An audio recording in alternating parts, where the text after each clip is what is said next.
Go ahead and pull the microphone a little closer if you don't mind. You can just slide. Yeah, there you go. Yeah, I'll try to move it around. I'm antsy. I don't like to sit in one spot, so that's fine. Just you'll hear the Doppler, so just kind of stay on the mic. Yep. So let's get this thing going here. Quick question: as a convenience store owner that sells gas, explain to me why you drove an hour to stop at Quick Trip. Well, the downside is I don't have any convenience stores heading my direction or up here heading north. Both of mine are down south. So, as someone who is very good at taking other people's ideas and implementing into his own businesses, Quick Trip kind of sets the standard. Obviously, hence why they're so successful and why they have so many. We like to go in there and see what they're doing every once in a while. So any opportunity I get to come up north, and I'll stop at, sometimes Love's. I'm close to a Love's. Or do you ever take a stopwatch in to a Quick Trip and just really time how fast they turn people over? So I do not, but I know it's quick. And so we've instilled a lot of those same principles into our business model, right? So our, how something as simple as checking out with credit cards, debit cards, whatever. Yeah. So we run everything under credit.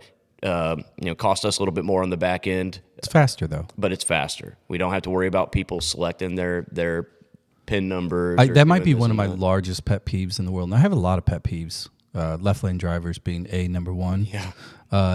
Number two is when I do check out, and I like to use my Visa debit, but I don't ever want to put my PIN in. Absolutely.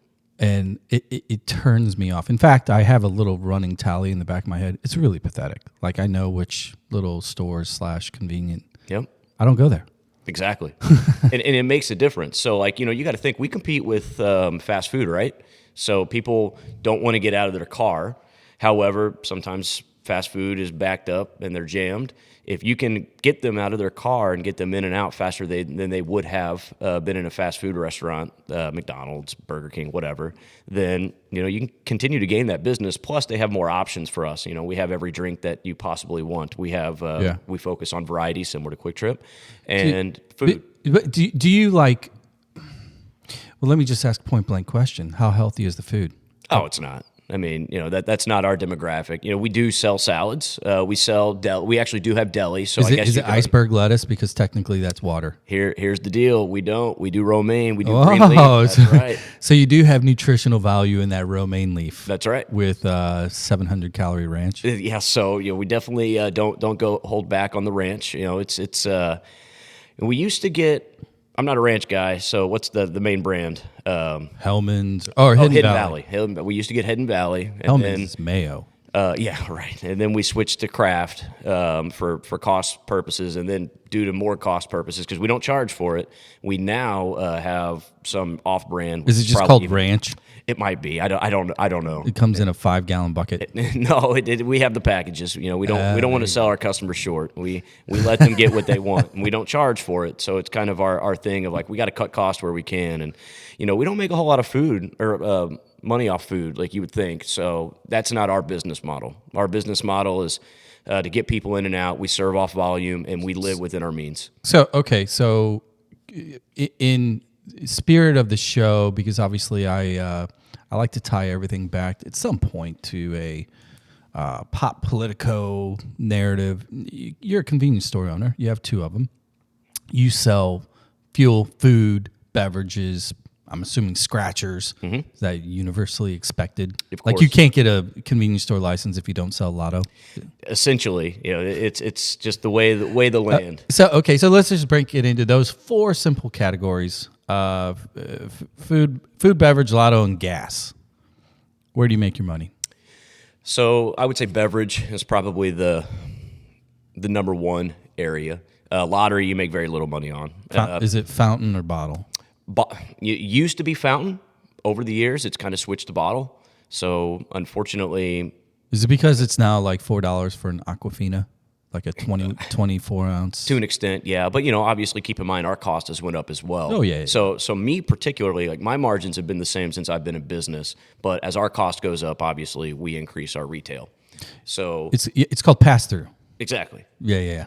So, and as much as we would love to continue to sell that Aquafina at 99 cents, we just can't. But we live in a lower income area, so we also provide those options. So just to kind of put a pin in the map for those that are listening, you've already read your dashboard. You know his name is Bryant Thomas Wolfin, which sounds like a Brat Pack kid.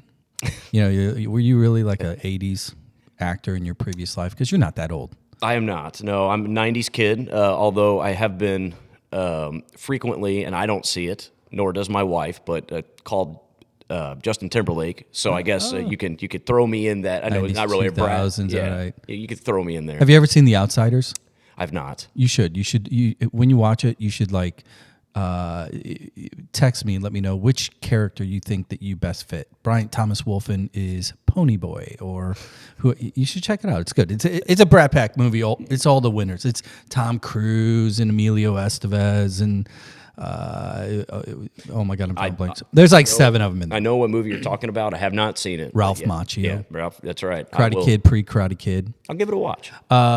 You're married. You have 3 kids. Yes. How old are the kids? 10, 8, gonna be 8 this month, and then 4. But we have a 4th one on the way. Oh my God, it's crazy. So you need another convenience store.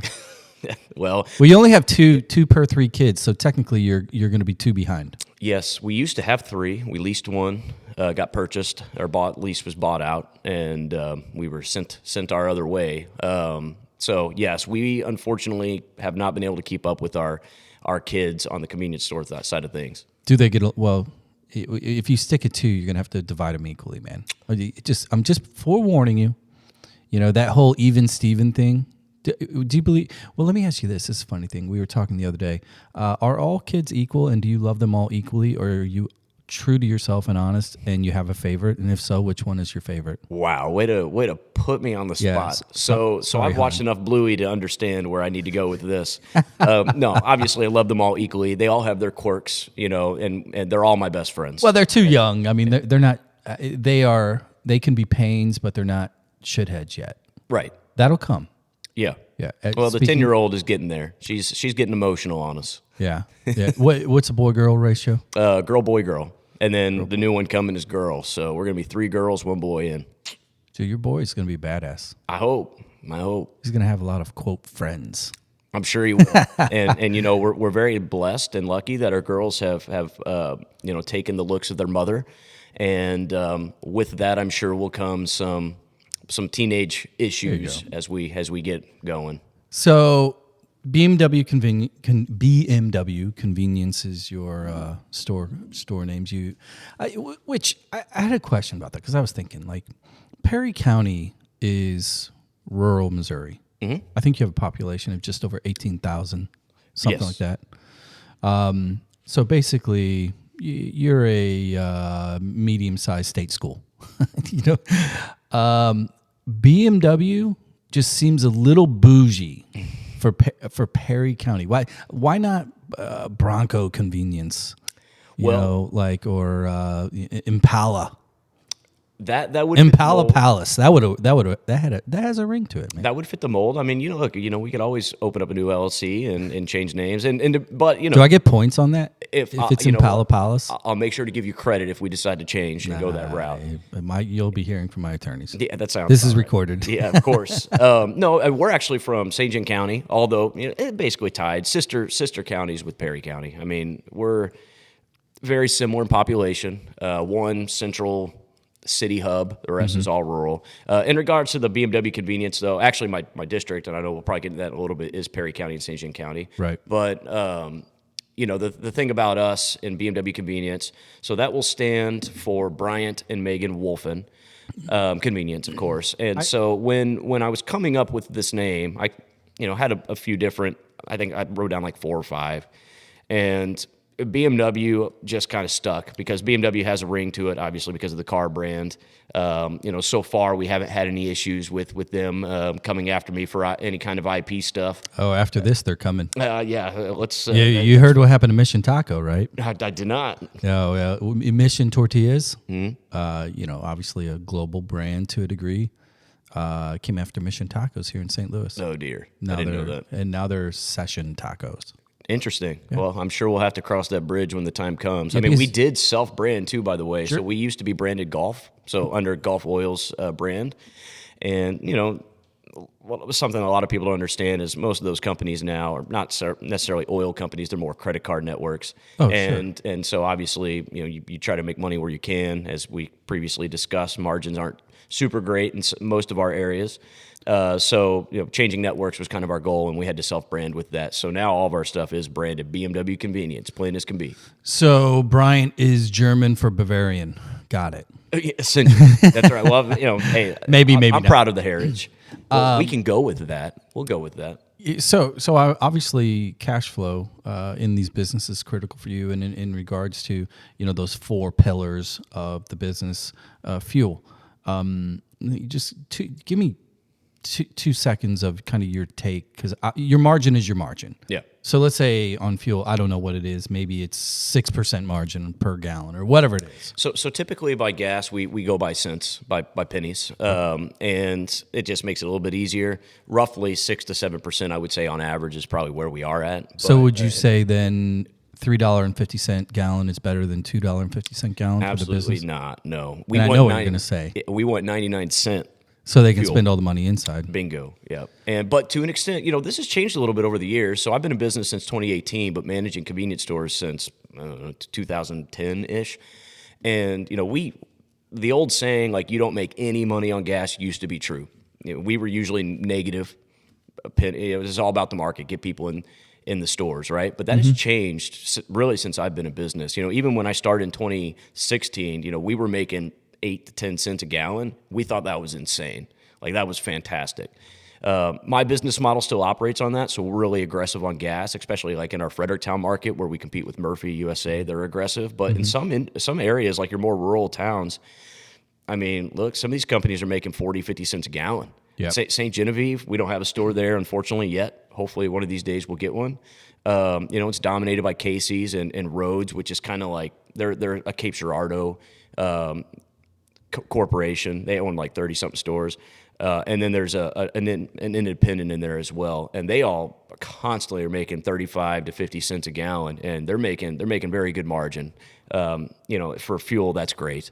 We as long as we stay within like our 5 to 15 cent margin, we're pretty comfortable, and we'll get pretty aggressive to get the people in the door that way. Do you ever get in the weeds? Because it sounds as if obviously you're a business owner. Numbers matter. At the end of the day, it's the bottom line. It's either green, maybe a shade of black, or it's red, right? With fuel in particular, and obviously the national debate surrounding it, when you look at the true suppliers, your finished product, your BPs, et cetera, Marathon, all the finished product fuel that goes into those tanks that you then turn around and sell. When you zoom out and you look at the statistical reality, the economic reality of the share value of these companies, of the dividend ratios, of the profits, I think the combined profit of the top 4 is roughly over the past 18 months is $78 billion in green. Dividends are 2 to 3x what they were, even at a 225 gallon average rate. Does that ever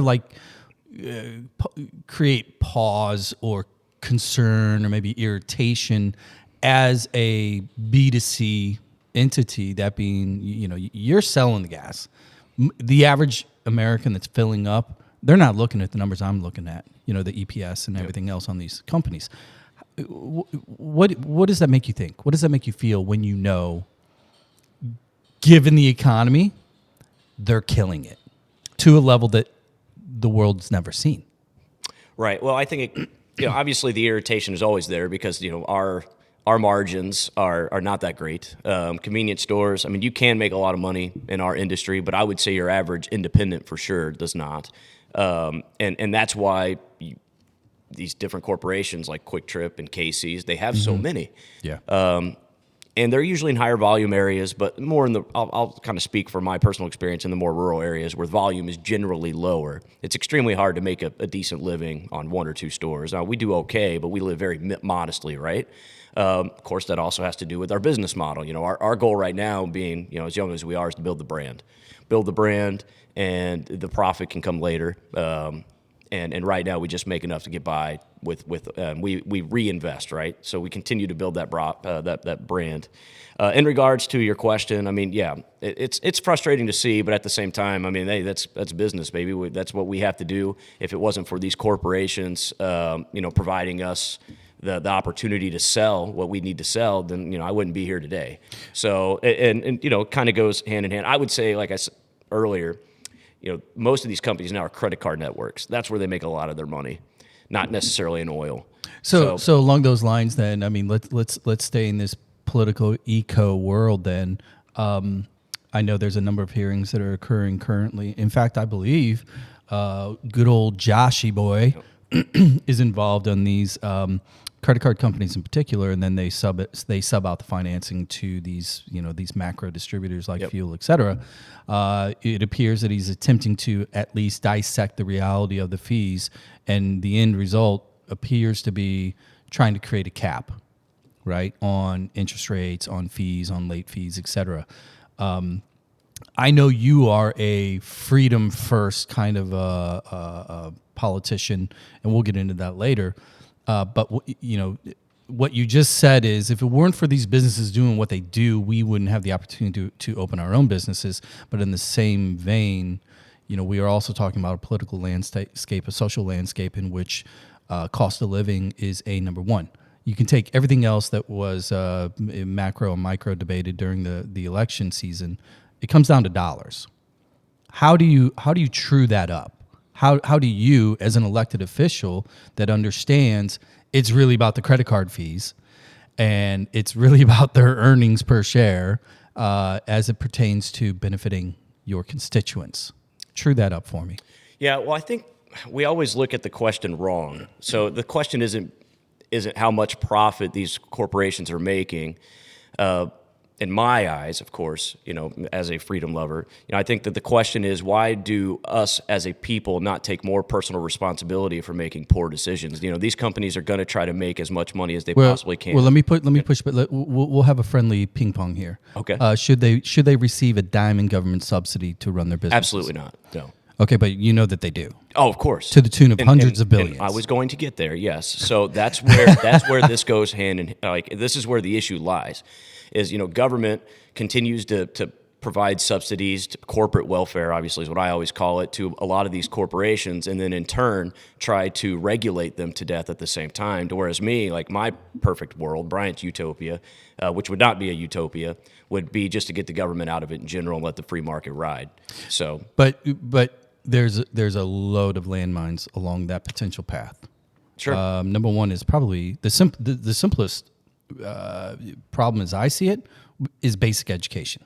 Most people don't understand economics. Yeah. They really don't understand Correct. why that price of that gallon of gas is what it is.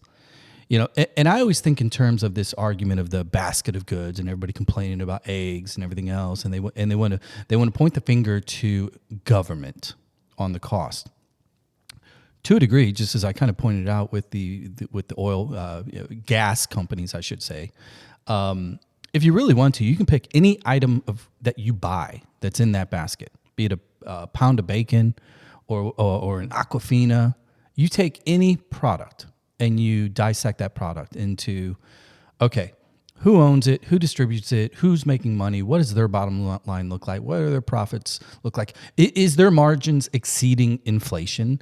Are they, because you can look at price charts and you can see as inflation drops, probably 90% of these companies, you will still see a northern trajectory on their pricing charts. Sure. Because they don't really have incentive to drop it because they've already convinced and taught the public this is how much this costs. Right. So where is actual consumer constituent education or understanding? Why is that let off the hook in exchange for, well, let's blame the system / government for inflation and pricing?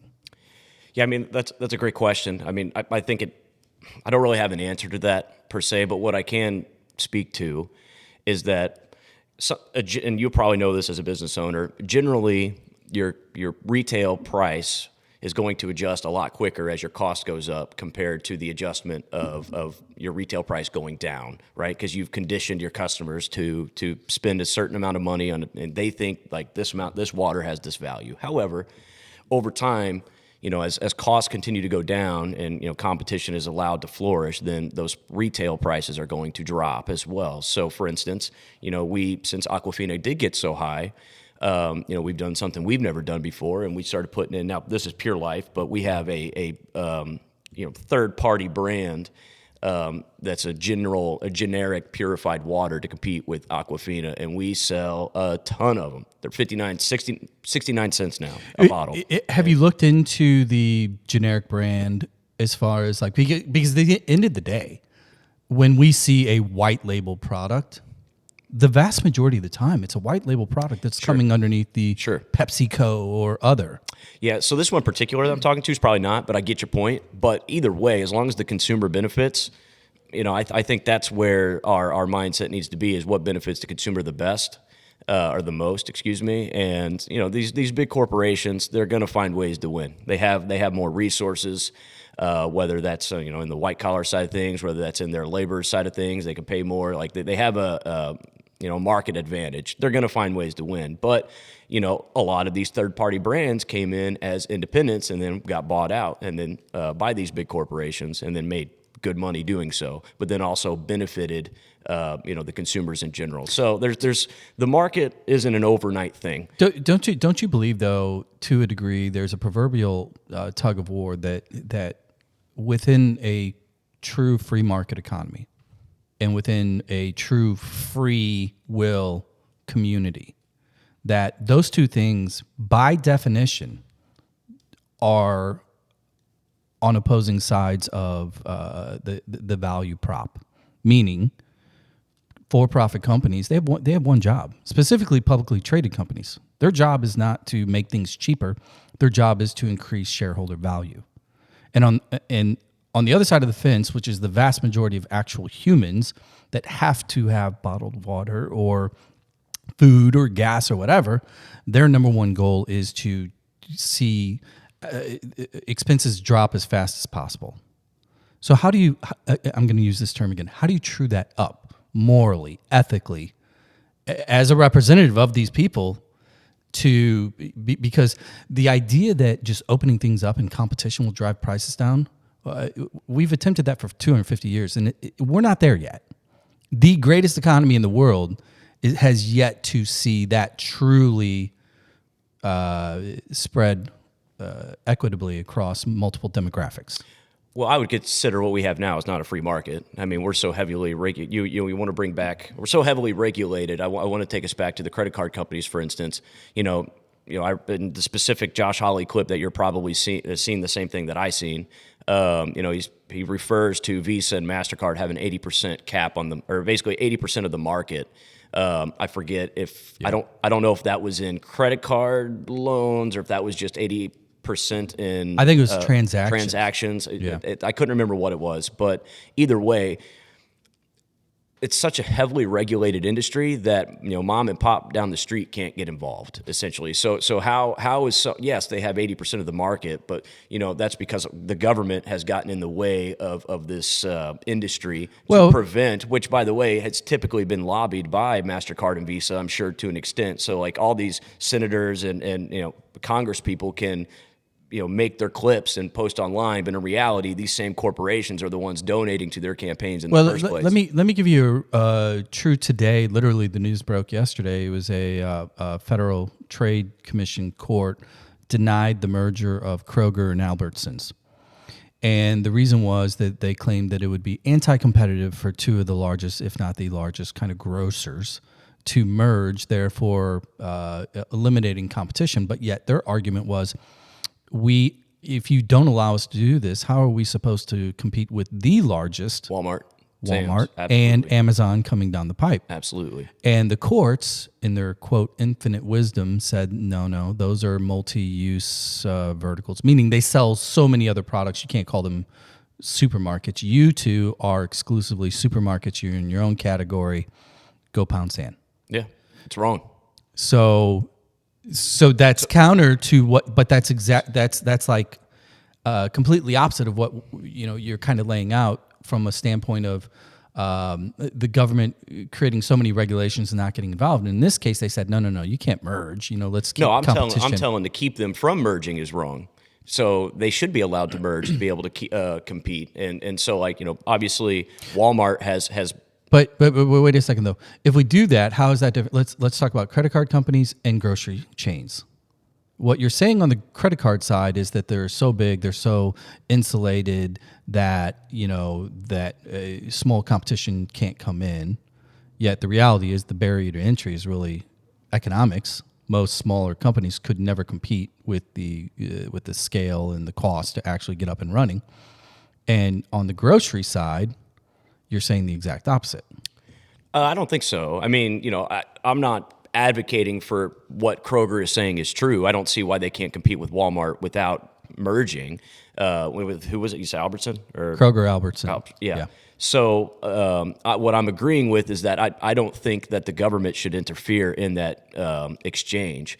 So where I would disagree is the cool thing about the grocery store industry in general is any mom and pop can really open one. It's like you said, the barrier to entry is far lower, even though it is still heavily regulated depending on your different categories and what you can carry. But most of that is on the other side of it. To what I'm getting at is, I don't trust a bureaucrat to be able to judge what a company can and can't do for the sake of the good of the people. Do you trust private industry that is publicly traded and beholden to a board? I do. Shareholders, and it's not that I trust. It's not that I trust that they have the consumer's best interest. It's that I trust that the invisible hand will lead to what has the consumer's best interest at heart. So even if you continue to have these mergers that end up becoming what's close to a monopoly. If the government stays out of the way, I would argue there probably would not be one ever, but it could happen in theory. So in theory, even if a close to monopoly happens, eventually there's going to be someone that's going to come in. Like SpaceX? Like SpaceX. I mean, hey, look, you got to see what they've done there. And then obviously, they've been real reliant on contracts with the government, and that's always the argument there. But the reality is, there's always, if the government stays out of the way and the entry level is, the barrier to entry is not, what's the word I'm looking for here? Basically, where the government stays out of people's way, in theory, eventually somebody's going to come along and do what's best for the consumer. Because yes, you were right. I tell you what. Here's what we're going to do. We're going to take a quick break, and when we come back, I'm going to look for those examples of whenever the government's completely stayed out of the way and industry has gotten it right. Sure. For the greater good.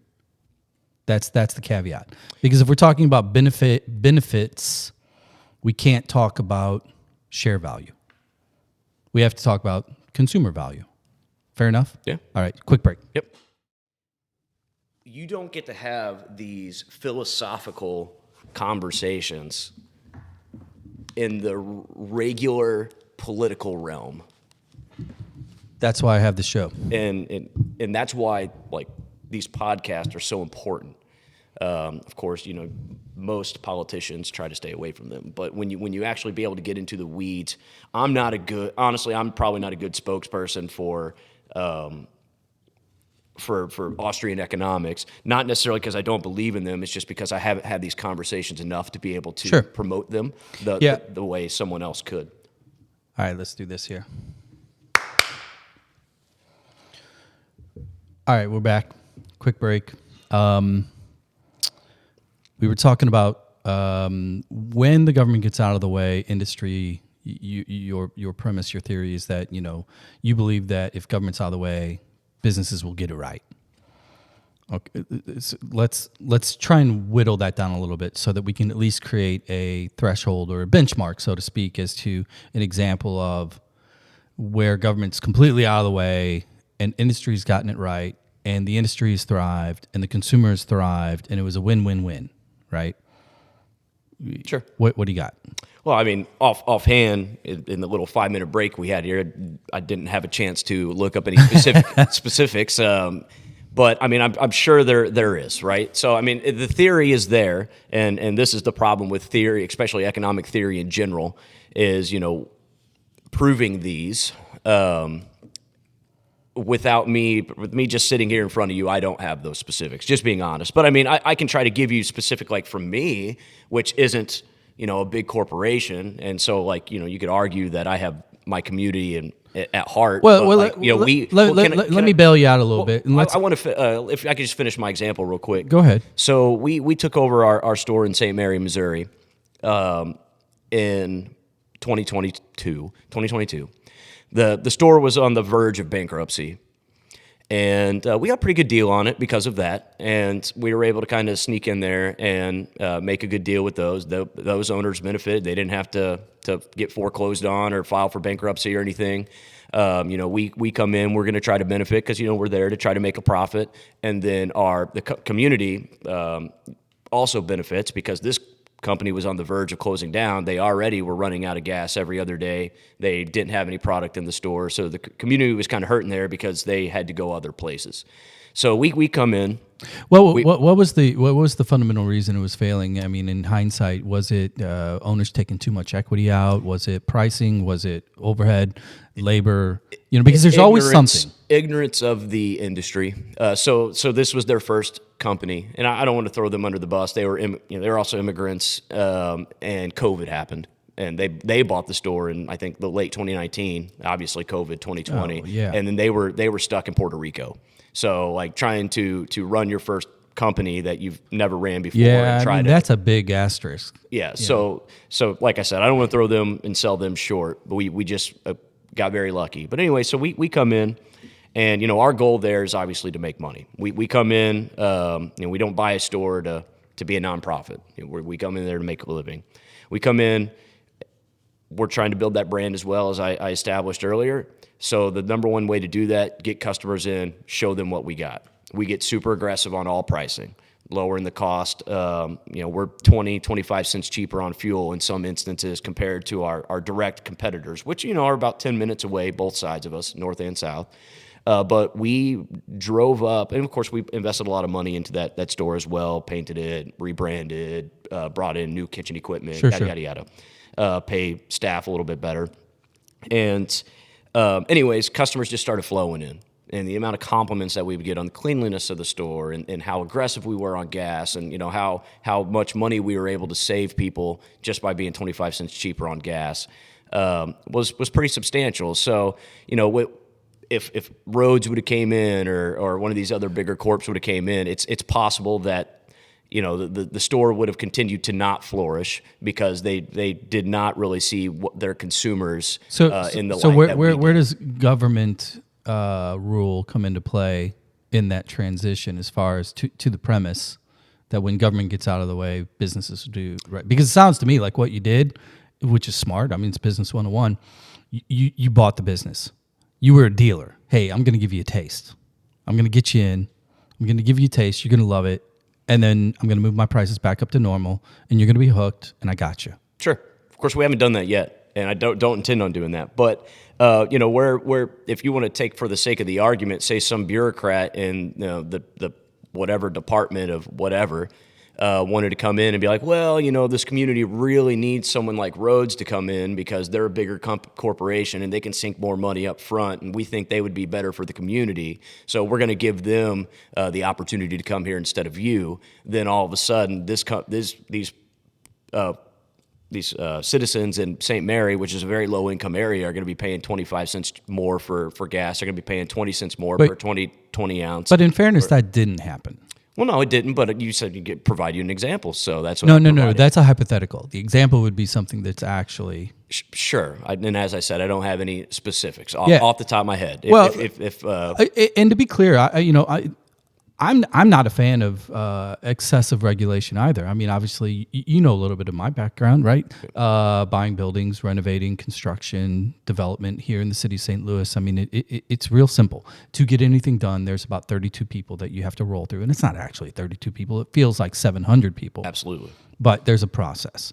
And I think that can be streamlined. I think all government could be streamlined. But I also look at some point, the greater good is not tended to by the private market. It just simply isn't. And as someone that came from the finance world as well, and I love markets, I'm in the market. The devil's in the detail. I mean, you for example, Boeing recently. I'm not. No point in hiding this. I bought Boeing because they exited a union strike. They exited their the blown off door investigations and everything else. It was a 52-week low. And you have an administration coming in that is, while they say they're not hawkish, they will absolutely fund the military-industrial complex, which includes Boeing. Yep. So pick it up at $150 a share. As of today, it's $174, right? And pure far left-wing progressives would be, oh, that's blood money. Well, to a degree, I've got 3 boys. I'm paying bills. So here's where I'm going with this. I think it's one thing to say that government's too big, that government is inefficient, and government should be improved. It's a whole other thing to say that it doesn't work. Because we could argue that if you look at macro institutions in America from a governmental standpoint compared to their private industry counterparts, is there a better army in the world than our government ran and funded army? Air Force, Marines, right? Is there a better healthcare system, frankly, than Medicare? Has the lowest cost, highest results, access, et cetera, than obviously what's going on with United Healthcare and others. There's examples where it works. And I think a big part of it is scale and motive. Because at the end of the day, when we do have consolidation, I don't care what the industry is, when profit motive wins, consumers might win. It's a big question mark. But to blanket say that government should just go away or get out of the way, that's not realistic. Well, I think you're a couple things on your argument for the military and Medicare. When you have an unlimited pool of the amount of money that you can sink into something like that, you're bound to be successful. Well, I understand that, but what's the value of national security and people's lives? Well, and you could argue that as someone who is a fan of national security, you could argue that is somewhere that we need to sink all this money into. But if you take the side of argument of like healthcare, for instance, who's to say that is maybe that has the best results? But who's to say that a private organization with the same amount of funding could not provide those same results, if not better? History has said that. The same amount of funding that if you take the market value of the 3 largest healthcare network providers in the country, insurance providers, they are larger than Medicare, and they are not getting results that Medicare gets. I mean, think of the hoops that they're having to jump through. That I would assume that these Medicare, I mean, they're all these providers are.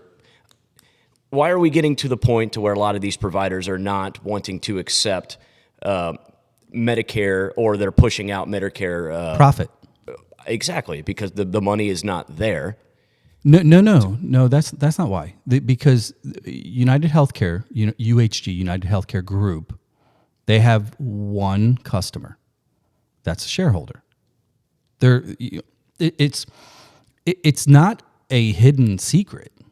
If they were to start to increase coverage, increase services, decrease costs, the first thing that is going to affect is margin and profitability and dividends. And then the board is going to be pissed. That's the simple domino effect of the quid pro quo between healthcare and share value. So at some point, it doesn't work if we value human life, because that's really what it comes down to. It's healthcare. All of us have had family members or know people that have been seemingly healthy, right? Non-smokers, maybe exercise a little bit, and all of a sudden they have cancer. They didn't choose that. That's not a life choice. But now they have a $10,000 high deductible plan, and oh, by the way, chemo is pretty fucking expensive. Yeah, but it used to not be that way, correct? No, what? Back in the day, before government got so involved into the healthcare side of things, things were roughly affordable. Of course, I mean you're comparing I'm comparing apples and oranges because the times were so much different. But if you look at the reason the market has been driven up so substantially over the last 20, 30 years is because of how increasingly the government has continued to get into the market. And so people, I'm sure you did before, but we'll take our employees, for instance, on a whim, they will just show up with a doctor's note in hand. Hey, sick today, can't come in. Look fine as can be. They essentially are going in. Do you provide health care? We do not. We do not. Okay. So, but and I'm not complaining. At least they went to the doctor and get it. But what I'm getting at is, there's supply and demand. That's typically what will drive a majority of your pricing.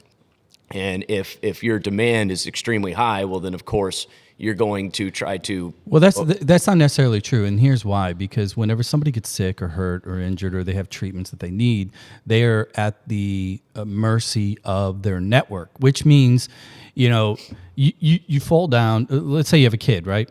They fall down, they break their arm. It's clear it's broke. It's a 90-degree, bone at this point.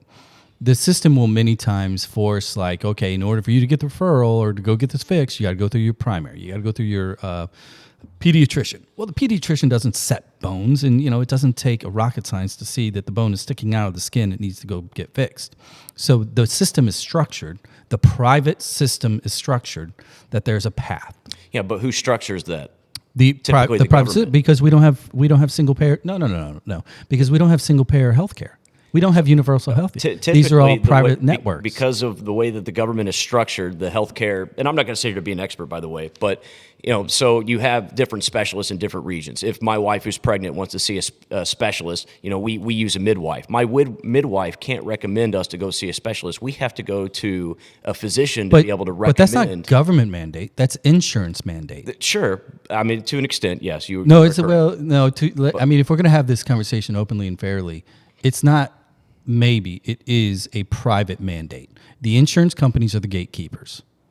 The private industry, in order to make more profit, has added a layer, specifically insurance companies, that are the middlemen that take all of the cash flow between the consumer who is in need and the healthcare provider. Why don't we get rid of insurance companies? Actually, I would completely agree with that to an extent. I would argue that if we would open up the market when it comes to healthcare providers in general and deregulate the healthcare industry on that side of things to where they can make it cheap enough and make enough money on the side of foregoing the insurance company. So I don't have insurance. And obviously most of these hospitals, I don't know about up north, but at least down south, most of these hospitals provide a cash rate for those who come in and pay cash. It is typically half of what someone is for insurance. And why is that? Because they're increasing their profitability to have to run through. Yeah, but if you've got insurance, if you got a city rated $8,000 broken arm in Perry County, where your median income per person is $31,000, a $4,000 bill for a broken arm, they're not sitting on that. That's not in savings. They are immediately going to go to a payment plan. And that is true. But, my question, I guess, for that would be, why has things in the healthcare industry continuously gotten more expensive? Margins. So my son, who has broke his arm about 2 years or 3 years ago at this point, it ended up costing us about $15,000 total. Mm-hmm. Some of these hospitals, unfortunately, did not have a cash plan. Unfortunately, that we had to run through when he got his arm set for pretty much no good reason, but I digress. I won't go there. And where I'm getting at with this is, if a broken arm was $5,000 25 years ago, of course, inflation has probably been a lot of that. Margins to an extent would be another portion of that. Why is that not getting cheaper? Everything on the technology side of things. Liability. I can give you a number of reasons. Number one, profit motive. They're private. They're publicly traded companies. Number two would be liability. But insurance. Would you argue that the demand has skyrocketed? No, I would Yeah, say absolutely. How do you figure? Healthcare demand. There are more people that go to the hospital today. Once again, don't have the statistics in front of me that go and get treatment for anything across the board than they ever have before. Oh, okay, you know what? I will acquiesce to that. I will agree, and I think it's largely because of a number of other factors. Obesity, right? Well, that's yeah. We have an unhealthy community, and we have individuals that their diet consists of shit, and then they're overweight, diabetic, et cetera, et cetera. And then when they're overweight and they attempt to walk upstairs, they fall and they break their arm. Right? That's a simplistic anecdote that we all know is real. So we have this societal expansion of shitty lifestyles, but the root cause is, you really got to look at why. So I want to hit on this real quick because we continue to do this, but nothing is changing on our lifestyle. Why is that? Because most of the time, your government is supplementing and bailing out these folks that may get into a pinch or may not reap the consequences of their actions. And So okay, I agree. And, in anticipation, I made sure to pull up some stats here. And this is not a gotcha. The reason I reached out to have you on this show is because I know that we are on opposite ends of the policy spectrum, but we can have this conversation. So when you talk about results, when you talk about government getting involved or subsidies as it pertains to health care, life expectancy by state. If we go through the states with the highest life expectancy, they live the longest. I'm going to read them quickly. California, Hawaii, New York, Massachusetts, Minnesota, Connecticut, New Jersey, Colorado, Washington, Vermont. To be clear, all 10 are what we would consider blue states. of course, And we run down, the deal, bottom. Ohio, South Carolina, Arkansas, Louisiana, Oklahoma, Tennessee, Kentucky, Alabama, West Virginia, Mississippi. Of those 10, 9 are supermajority Republican and have been for over 40 years. Okay? So when I point that out, when we talk about the role of government and healthcare and results, because really the simplest metric isn't, and we can talk about numbers and money and income and house value and education, all those other things, which will also lean blue in the top 10. But when it comes to healthcare, it really comes down to how long do you live? Do you live longer? If you're dying earlier, you're not as healthy for a multitude of reasons.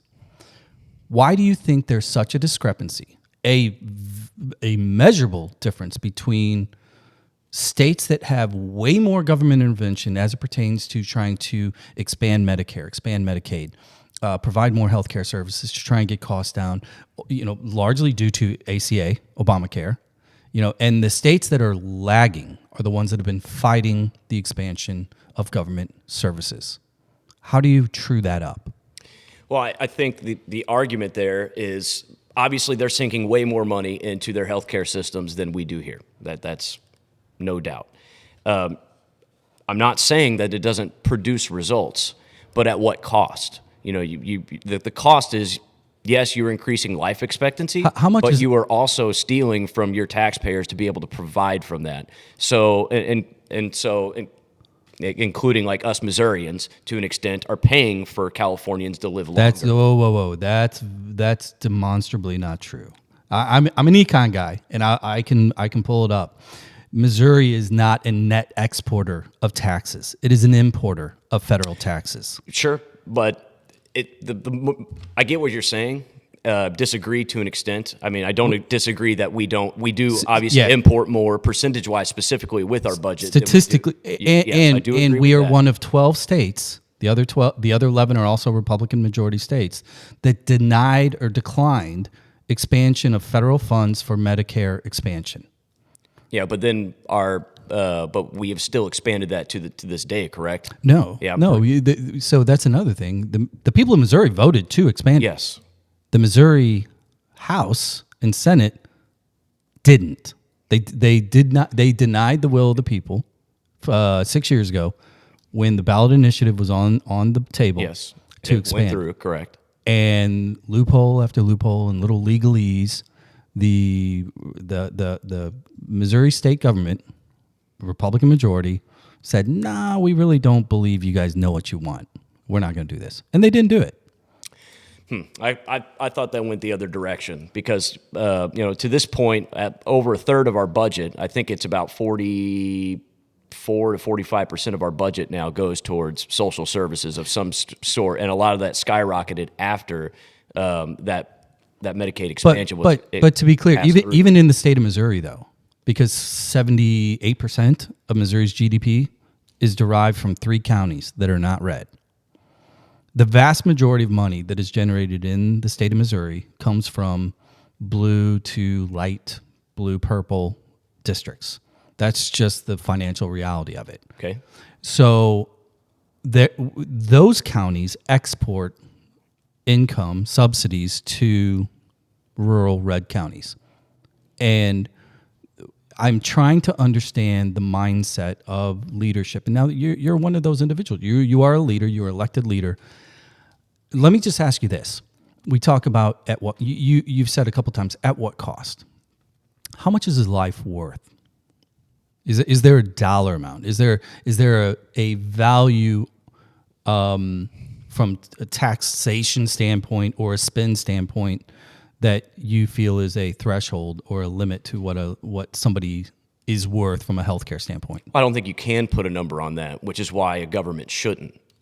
So, how do you you don't put a monetary value on someone's life. But the problem is government will typically pick winners and losers to be able to choose whose life is more valuable. But whenever I go through, unfortunately, statistics, so it's almost like an AI standpoint. But when I go through the list of states that do have the highest life expectancy, that live the longest, it's not as if there's subcategories there where it's like, well, Democrats live longer in California than Republicans do, because that's probably demonstrably not true.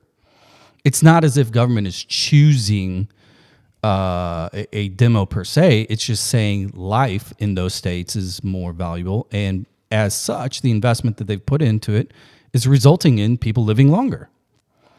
So, well, and I think that's multifaceted. You can't just lay down one statistic and say that's the reason why. I'm sorry, I know I'm moving on you here. And say that's the reason why people live longer. It's because we put more money into healthcare. I mean, there's lifestyle choices. There's this and that. I mean, there's but we can compare this globally. I mean, of the top 30 developed nations in the world, 29 of them have some form of either universal healthcare or single payer systems. We are the one outlier.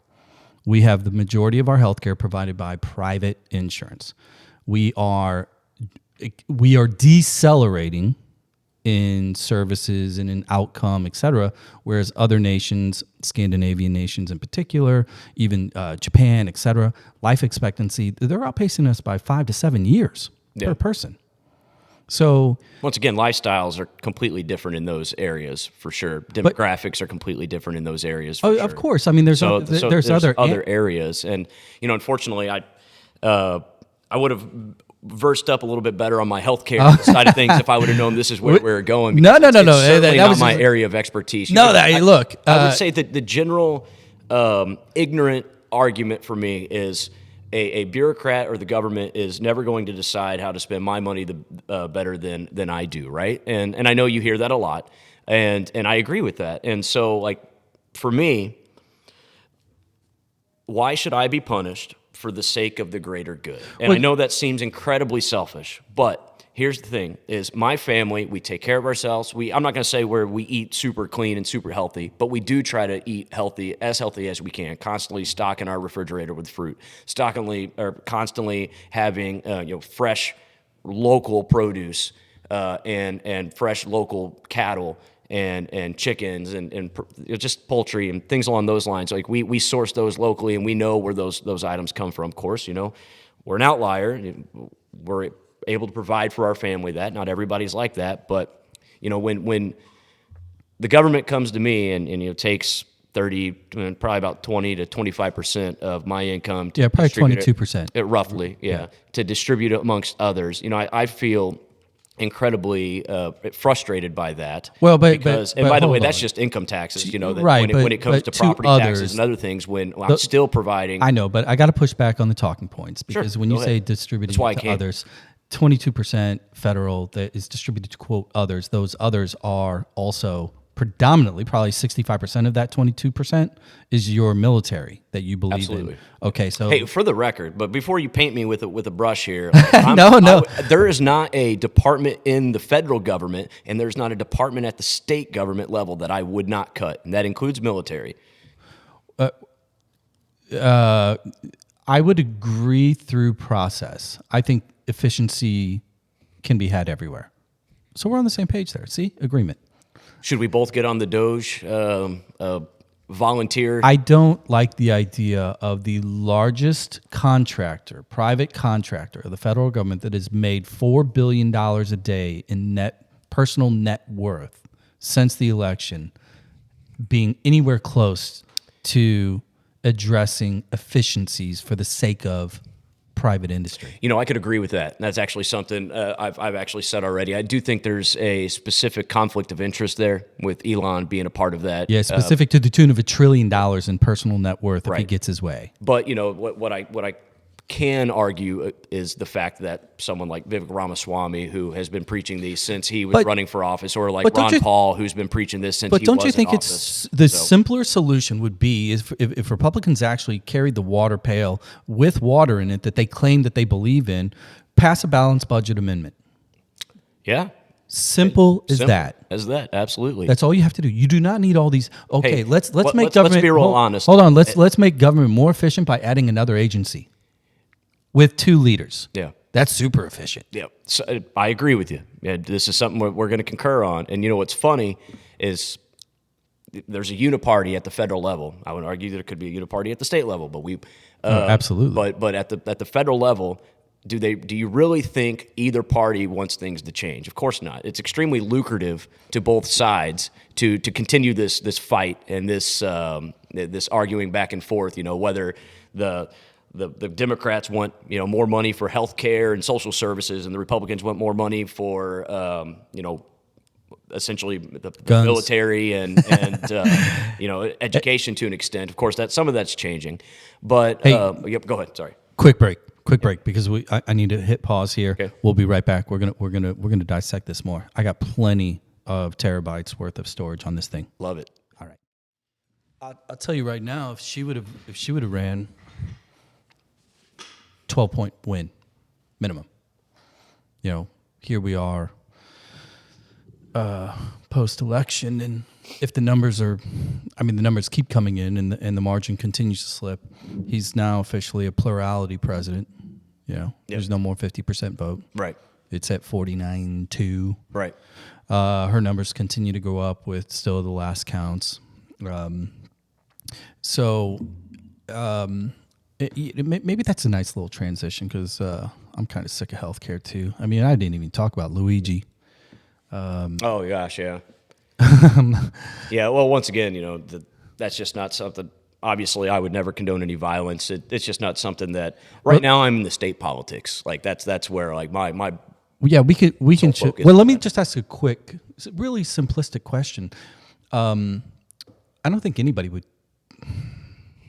openly and honestly say they condone violence to that extent, but can you say that you maybe understand the trade winds on why? Could you elaborate a little bit deeper on that? So real simple. Do you believe that the healthcare system as we have, and all of the hate and all the vitriol and all the denied claims and all the expenses, and the United States averages over 450,000 bankruptcies a year due to healthcare expenses. We just talked about life expectancies are dropping, which you can directly point to the lack of coverage and services. People are dying, right? Yep. So if you add that all up, is it really super surprising, or did we not see this coming at all, that there was going to be a potential rogue assassin that's going to say, you know what, the CEO is making $40 million a year denying 60% of all claims? Yep. Yeah, I mean, I think it was pretty obvious that's the route that it could always go. I mean, not even today's world, there's always been political violence, right? So it's just unfortunate that, it seems like the more that the bigger these industries continue to get, the more hate is obviously going to come. And they're making poor decisions, and not decisions that I would agree with. So let me ask you then a question, tying these businesses to government, to politics. Citizens United, should it be overturned? So once again, gonna state that I guess I may be ignorant to what you're talking about. Political funding, private funding, unlimited funding by businesses and individuals to contribute to PACs and campaigns. Simple as that. Should, in simpler terms, do you believe money should be taken out of politics so that there's a limit on how much billionaires can buy? Because I mean, we all know the numbers. Elon spent $170 million plus his X platform. Yeah, so the answer to that would be I do not believe money should be taken out. And it's ironic because I was essentially self-funded along with friends and family myself. So someone who hates money in the campaign side of things and political side of things. Unfortunately, the reality is it's a First Amendment right. And but wouldn't you agree that money in politics makes government bigger? Oh, 100%. Yeah, it leads to that direction. And therefore, but the inherent problem with the issue is the people keep electing these people in office. Completely agree. That's where the problem. But I don't think we should punish. But if you have trample on someone's rights because the people continue to. But you have an uneducated. Not wake up. But you have an uneducated public. Yeah, it's in. No. That's from. I mean, we can go down that path. We could, yeah. But I don't think you really want to, because the reality is, if we look at educational statistics, and I'm not going to do this to you because I know I didn't give you any heads up on subjects, but I've got them in front of me. Blue states kick the shit out of red states when it comes to educational attainment, test scores, and outcome. And my point is, when money is in politics to the level that it is, the ability to fund campaigns that are bullshit, that are lies, both ways. George Santos? Yeah, exactly. Prime example. Take your pick. Or, I think about the state of Pennsylvania. I think the number was somewhere around $180 million was spent on anti-trans ads in the state of Pennsylvania to swing the rural vote, obviously to the Republican side. And I just want to throw this statistic out at you in regards to that in particular. We're going to go from groceries and gas and healthcare to trans. NCAA tracks its athletes, and there's watch groups that track this whole trans issue. 40 out of 500,000 NCAA athletes are acknowledged as trans and competing. On the flip side, and again, there was $180 million spent in one state. That doesn't even include the other 49 that inevitably there was anti-trans ads that were spent. So let's just double it for the sake of ha-has. $360 million was spent on trans athlete or trans ads in this campaign. After yesterday, at the time of this recording, Madison, Wisconsin had yet another school shooting. Three dead. A couple others are critical still. A second grader made the 911 phone call. There have been 83 school shootings with 38 dead and over 150 injured. And I guess I'm bringing this up because I'm just curious your take on perspective, on value props. 40 athletes, none of them won a national championship. None of them are, lifting the big trophies in any sport in NCAA. 40 competed, and we spent $360 million to, attack that demo. And yet in 2024, we've got, 38 dead kids, 2 less than the number of athletes. True that up. When you hear those statistics, what do you think? Like, how do you compare and contrast what we focus on when it comes to, say, those two subjects? I mean, I think that's the political game in general. It's whatever the hot button topic is, and that's where the money goes. So if you want to take another example here in Missouri, for instance, the amount of money that was spent on immigration in the Republican primaries, when it very much does very little to us, or it impacts us very little, because that became the item. And so, unfortunately, political ads are specifically ran to dupe its target audience. So you admit that the target audience, to a degree, is uneducated. I would say it's more. I wouldn't say uneducated. I would say it's more ignorant to the. Okay, fair enough. Uneducated implies dumb, and I won't. And I don't want. Yeah, I don't want to say no, that. And you're an elected official, and I'm not. Yeah, gotcha. No one has the time to, unless you're a political nerd, to go through the facts, or to go through, like, or just do the research yourself in general. So like when I'm knocking doors, right? I knock thousands upon thousands of doors, and 90% of the doors is, are you pro-life? Are you pro-Second Amendment? Are you pro-life? And as long as you were those three things, whoever knocked on that door first wins. Pro-life, pro-gun, and pro-life. Oh, did I say pro-God? I meant pro-God. I'm sorry. So pro-God, pro-gun, pro-life. So as long as you're those three things, you knocked on that door first, you pretty much won that vote. And that's kind of how the consultants will just straight up tell you. I mean, it's not a hidden secret. It's outside of those three things, a majority of people don't really care. What does pro-God mean, though? Just be pro-religion. Don't allow the government in your churches. Don't allow. But what about separation of church and state? What should religion be in public schools? Are you asking my opinion, or are you asking the general public's opinion? So I would say, based on constitutional interpretation of what our forefathers intended, should religion be in the public space? Well, I think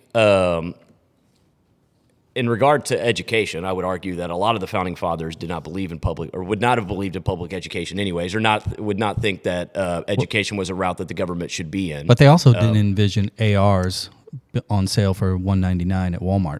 Yeah, did you see that Key and Peele? No. Okay, all right. I won't go there then. It's a funny skit. I'll look it up. Yeah, you should. It's pretty hilarious, actually. But anyways, I've completely lost my train of thought on that. But what I was getting at earlier with like the campaigning and the door knocking is, you're unfortunately, your average person doesn't have time to really deeply research the other issues. So they have their main items, and as long as you can hit on those main items, it doesn't matter if you and your opponent are the same on those items. They will more than likely. But how does it make you feel, though? Let's talk just briefly guns in Missouri in particular, where you have rural state, as you said. The second most important pillar after pro-life is pro-gun, right? When campaigns get thrown out that the blue team is coming after your guns, they want to take your guns away, right? You and I both know that has not been written in any legislation. That is not a platform position by the Democratic Party or other. Moms against. Maybe there's some fringe groups that are like, yes, we want all guns gone. But let's be realistic. They are not the ones sitting at the policy table that would actually try to implement anything to do that. They can't. So when ads come out from the RNC and strategists, et cetera, to feed the fuel and to make the opponent out to be this gun grabber, when really all they're looking to do, hey, let's just expand background checks. Let's implement a couple red flag laws, because there's some violent individuals that keep beating their wives and eventually they're going to shoot them, right? The statistics prove that. That's really what the blue team is saying in general. Like, there are certain things that, like, let's just slow it down. We don't want to take it away. Go hunt. Kill as many deer as you want. We love the jerky. Keep bringing it to the city. We're happy. But that narrative gets completely twisted.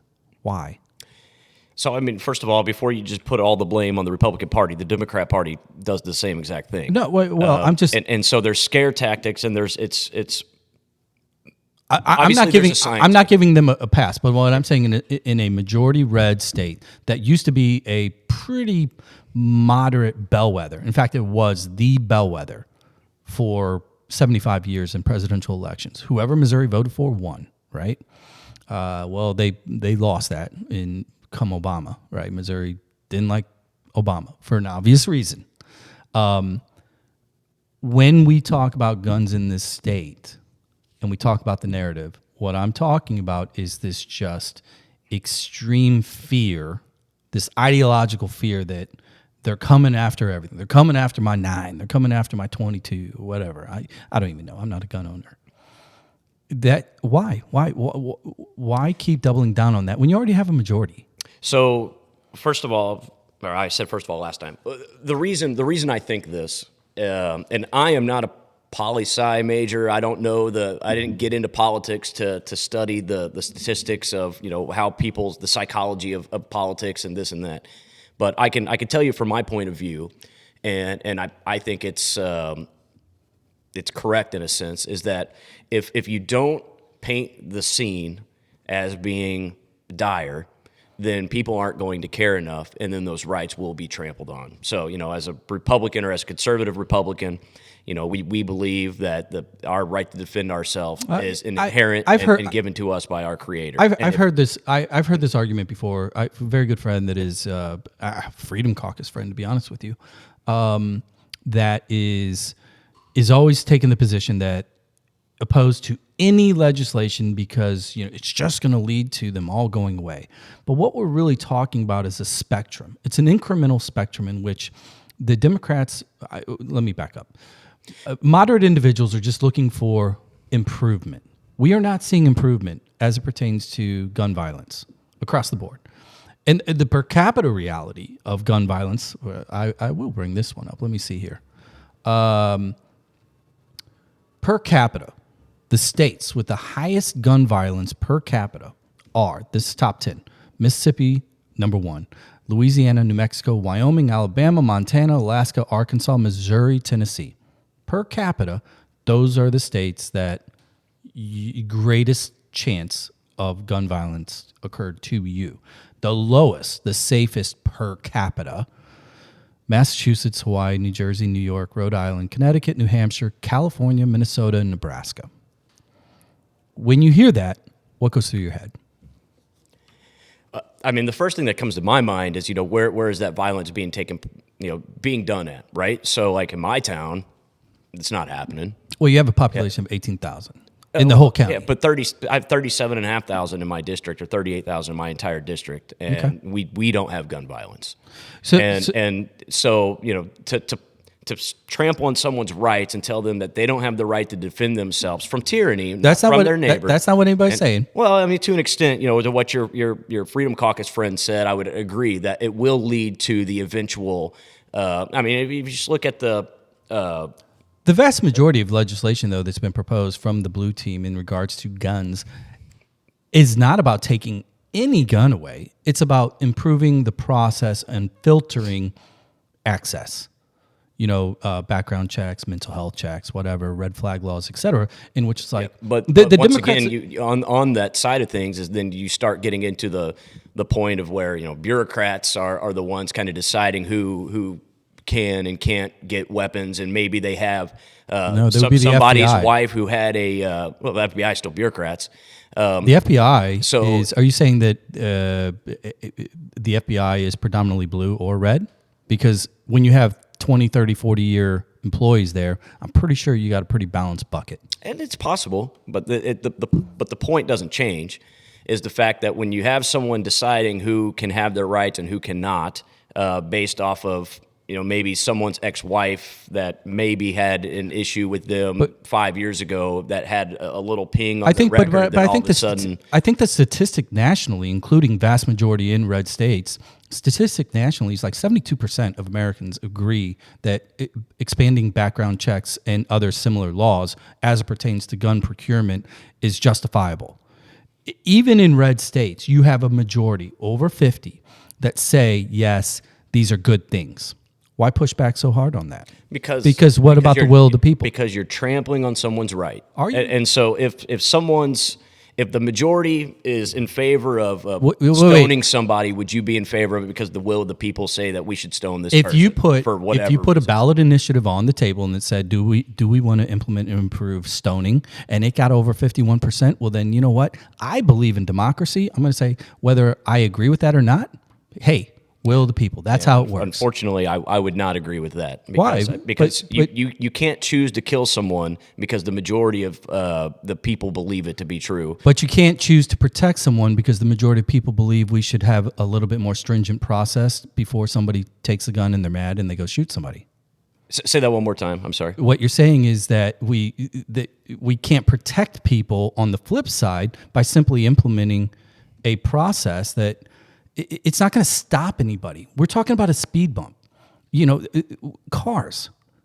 At some point, we decided 65 miles per hour, 70 miles per hour, that should be the limit because anything above that, people typically, if they get in a wreck, they're going to die. Statistically proven, you're going to die. Seatbelts.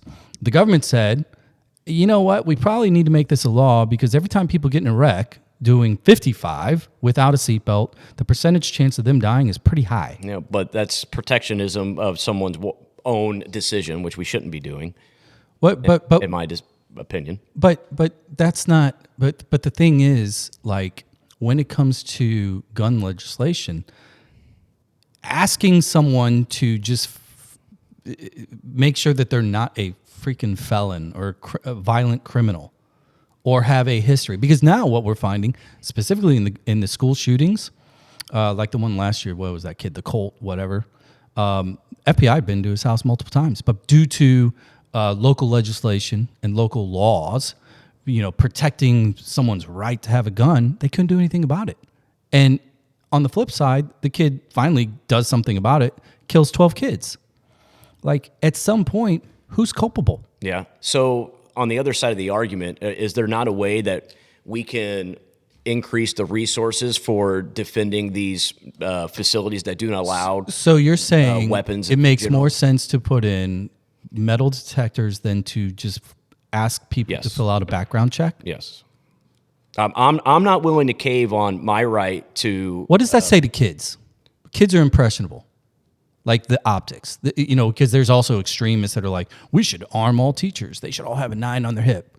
Like, what does that say to a kid that you're going into a space in which you're intended to learn, meet your friends, play, have recess, eat some peanut butter and jelly. But, oh, by the way, the environment that you're walking into is actually not protected. That says our society right now needs to change. That's what that says.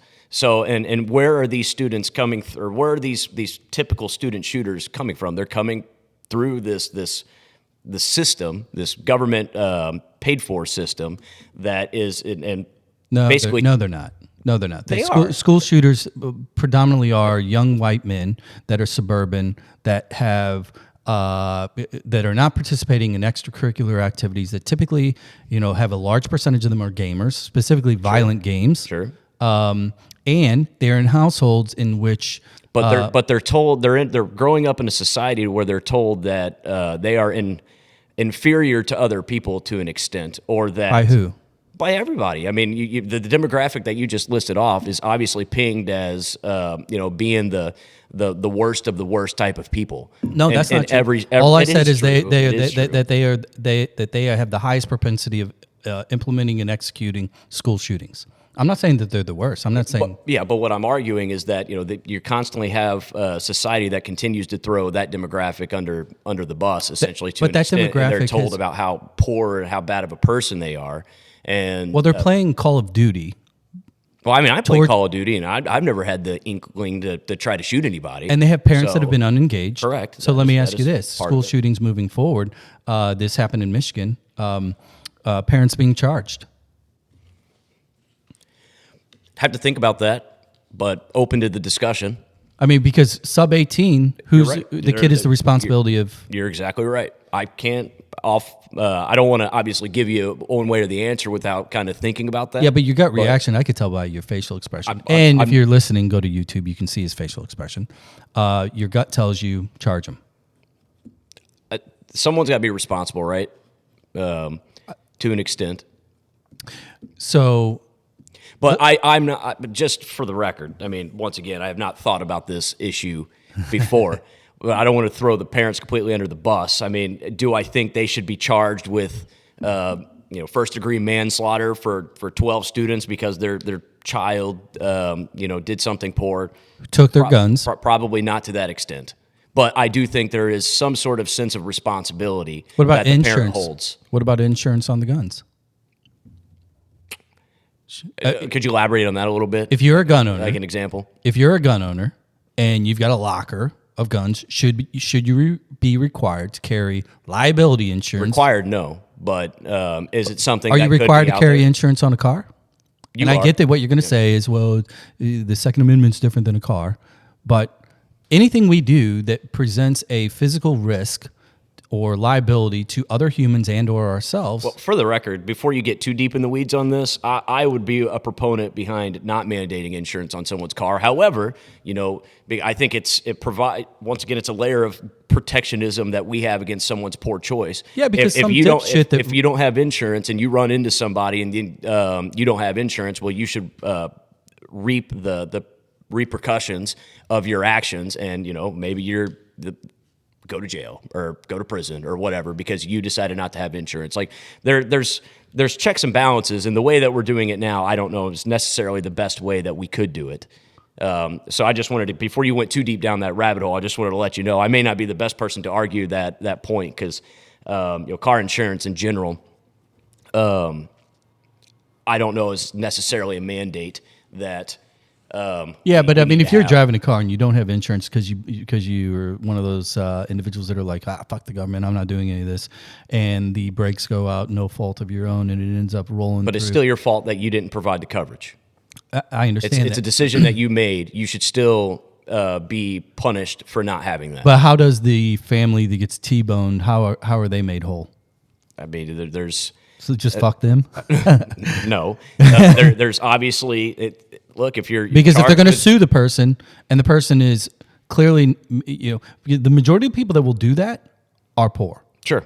Yep. So they already have nothing. Yep. It's the proverbial, you can't get squeeze blood out of a turnip, right? Yep. Okay, so they get T-boned and their minivan is totaled. What's their repercussion?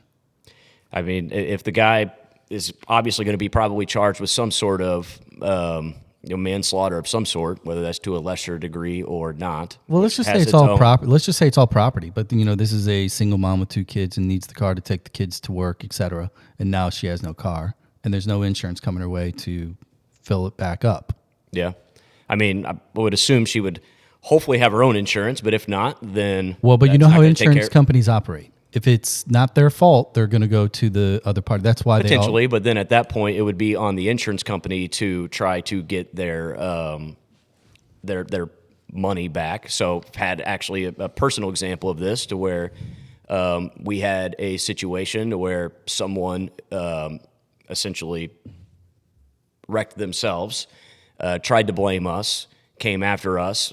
He actually did not have insurance, but still came after us. My insurance company stepped in with defense, and then we did not have to. Did your rates go up? They did not. So the guy buys gas from you? I couldn't tell. Probably not, because it was around the Herky area, so I would assume probably not.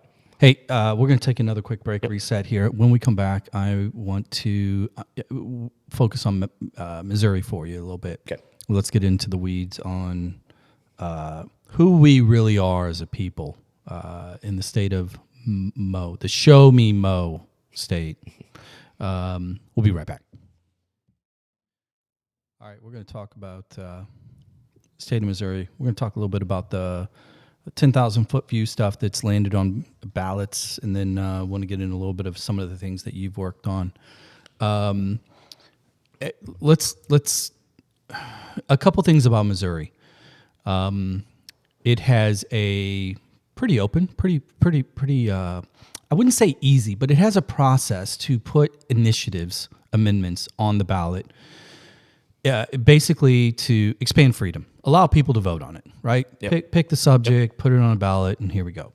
5 things in particular over the past 6 years have landed on big ballots. We talked a little bit earlier about Medicare, in which the people voted yes, and the legislation still hasn't. To my understanding, it has not been implemented the way that it was spelled out and voted for. But the other 4. For the record, that's all legislation, by the way. Any loophole. But anyways, go ahead. Any well, loopholes. but that one was a little bit more like openly stating by leadership of the party in the House, Yeah. we really don't think you guys understood what you were doing. That's what they did. The other 4 areas: increase in minimum wage, yes. Twice. Legalizing weed, yes. Sports gambling, yes. And the big one, abortion, yes.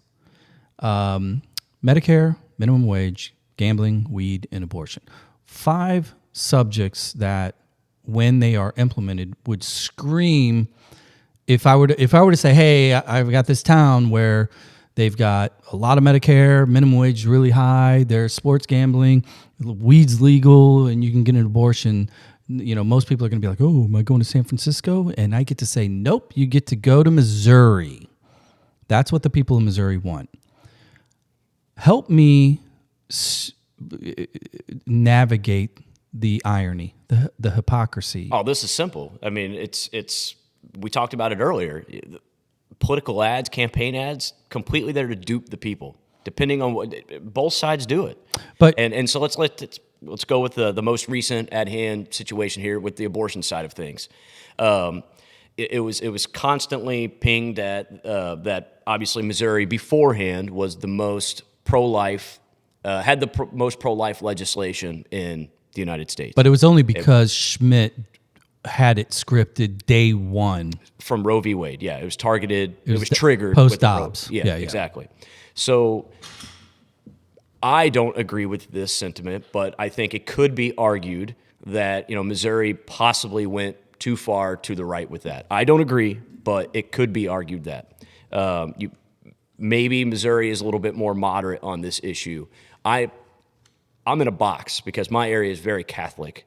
We're as pro-life as it gets. My entire district was one of the reddest districts when it came to voting down this Amendment 3 abortion issue. So it's hard for me to judge what is going on up here. It's hard for me to judge what's going on in Kansas City. But if you look at the map, it's the stereotypical map of Amendment 3 being passed in St. Louis, Kansas City, Springfield, Columbia, that general region as well. And then everywhere else voted no.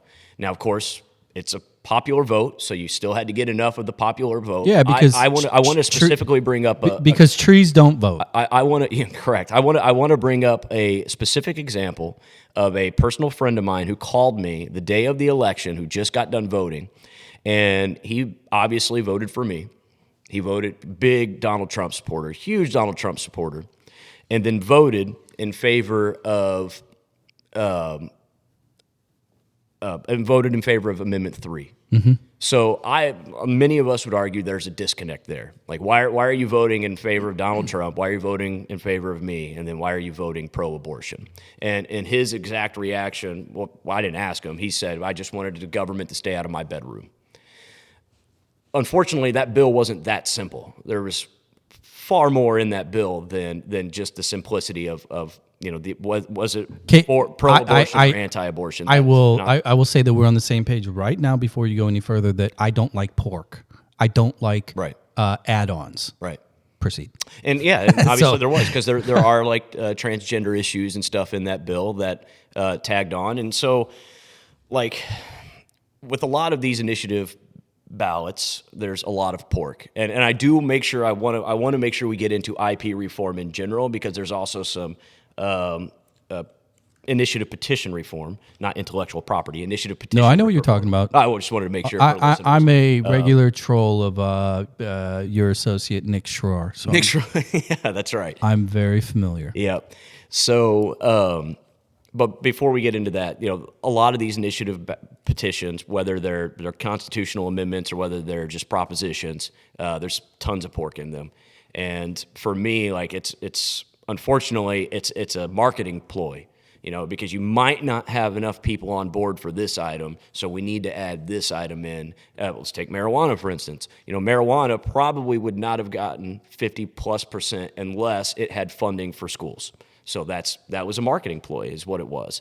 And, similar to this issue here. I know for sure when I was on YouTube, which I'm a frequent YouTuber, I really don't even have TV, I just watch a lot of YouTube, the ads coming across that were pro Yes on 3 ads were basically just saying, hey, this opens up health care for women. That's it. Yeah, It's but nothing about abortion, nothing about the transgender side of things. It was just, hey, this is a pro-health care bill for women. But I saw a billboard on 44 in Big Bend that said, "No on 3, oppose post-birth abortions." You and I both know. Yeah, that's not. I agree with you there. Yeah, So that's common ground as well. So again, if we strip out all of the add-ons, what it really came down to was, kind of to your friend's point, I don't want the government telling me what I can and can't do with my body. Sure. Women saying that in particular. And then the men that voted in favor were like, you know what? My wife, daughter, etc., they have the right to do what they want. Yep. So here's... And I don't know, that kind of leads to the point, like, I know where I'm at. I'm as far right on this issue as you get. I'm 100% pro-life. And that goes on. So in that realm, you're saying the government should get involved and outlaw. Yes. Yeah, because I believe that child has a right to life. Does that first... child have the right to health insurance to stay alive? It does not. Yeah. Okay. Why not? So you have a given right from your creator, whether that's God or whatever you believe in, or just natural. You have a natural right to life. You deserve to live. You deserve to have a chance at life.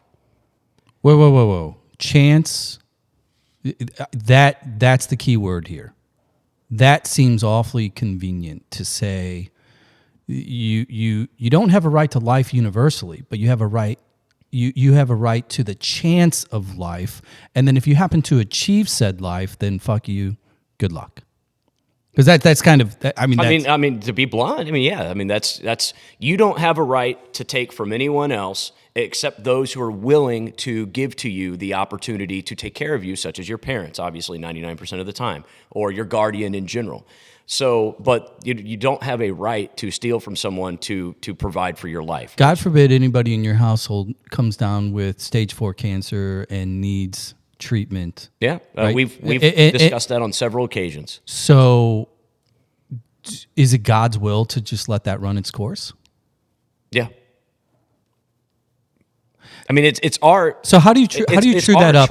How do you true that? It's our choice. But how do you true that up as an elected official that is basically elected? The basic job of a politician that is put into office is to serve the people, to provide North Star, some safety rails, attempt to improve the lives in whatever means possible. Well, I think that's where we would probably disagree. And maybe I disagree with society on this in general, maybe, but I don't think the government is put there to improve lives. The government is put there to protect our rights. But you have in Perry County in particular, I believe the statistic is 11.5% poverty rate. Does those 11% of your footprint, they need help? Are you saying that it's not government's job to help them? Correct. I think that is the community's job to help them. Churches, local leaders, not elected leaders, just local leaders in general. Unfortunately, we have dished on that responsibility to the government. But what if they're agnostic? Why? Well, it doesn't. You don't have to have. I generally feel like everybody is a good person at heart, and you don't have to have a God guiding you to want to do something good. Everybody is good inherently. Unfortunately, we make bad choices. Except immigrants, right? Well, no. That's a national talking point. It's a national talking point, but once again, that doesn't necessarily give us you're tired, you're weak, you're weary. I think that's as long as such they're a black and white Anglo-Saxon. I think a majority of people want to come here because they want to better their lives. Are there some bad that gets across the border? For sure, but punishing.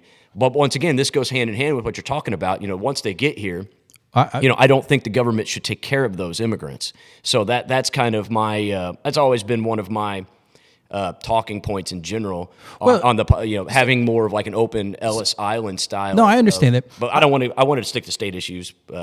if we can. But immigration is a part of it, especially in this past governor's race. Well, okay. So simplistically speaking, though, I mentioned the five areas in which the state of Missouri, the Missourians, have voted in favor of what are arguably more liberal left of center policies by far. Yep. Trump won Missouri, I think, what was it, 57? Yeah, 56-44, somewhat 56-42. I thought he was in the 60s, but I could be wrong. I haven't looked at the numbers since like the night of, so I don't know. Okay, so let's even say Just say 60-40. 60-40. We have 8 reps in this state. Where, a couple of years ago, Nick and crew were arguing that the new maps should be drawn to a 7-1 map, which would be 80% to the lesser, versus if we just look at the presidential race, that would be 60-40, which would be 5-3. Well, back then it was more closer to 70.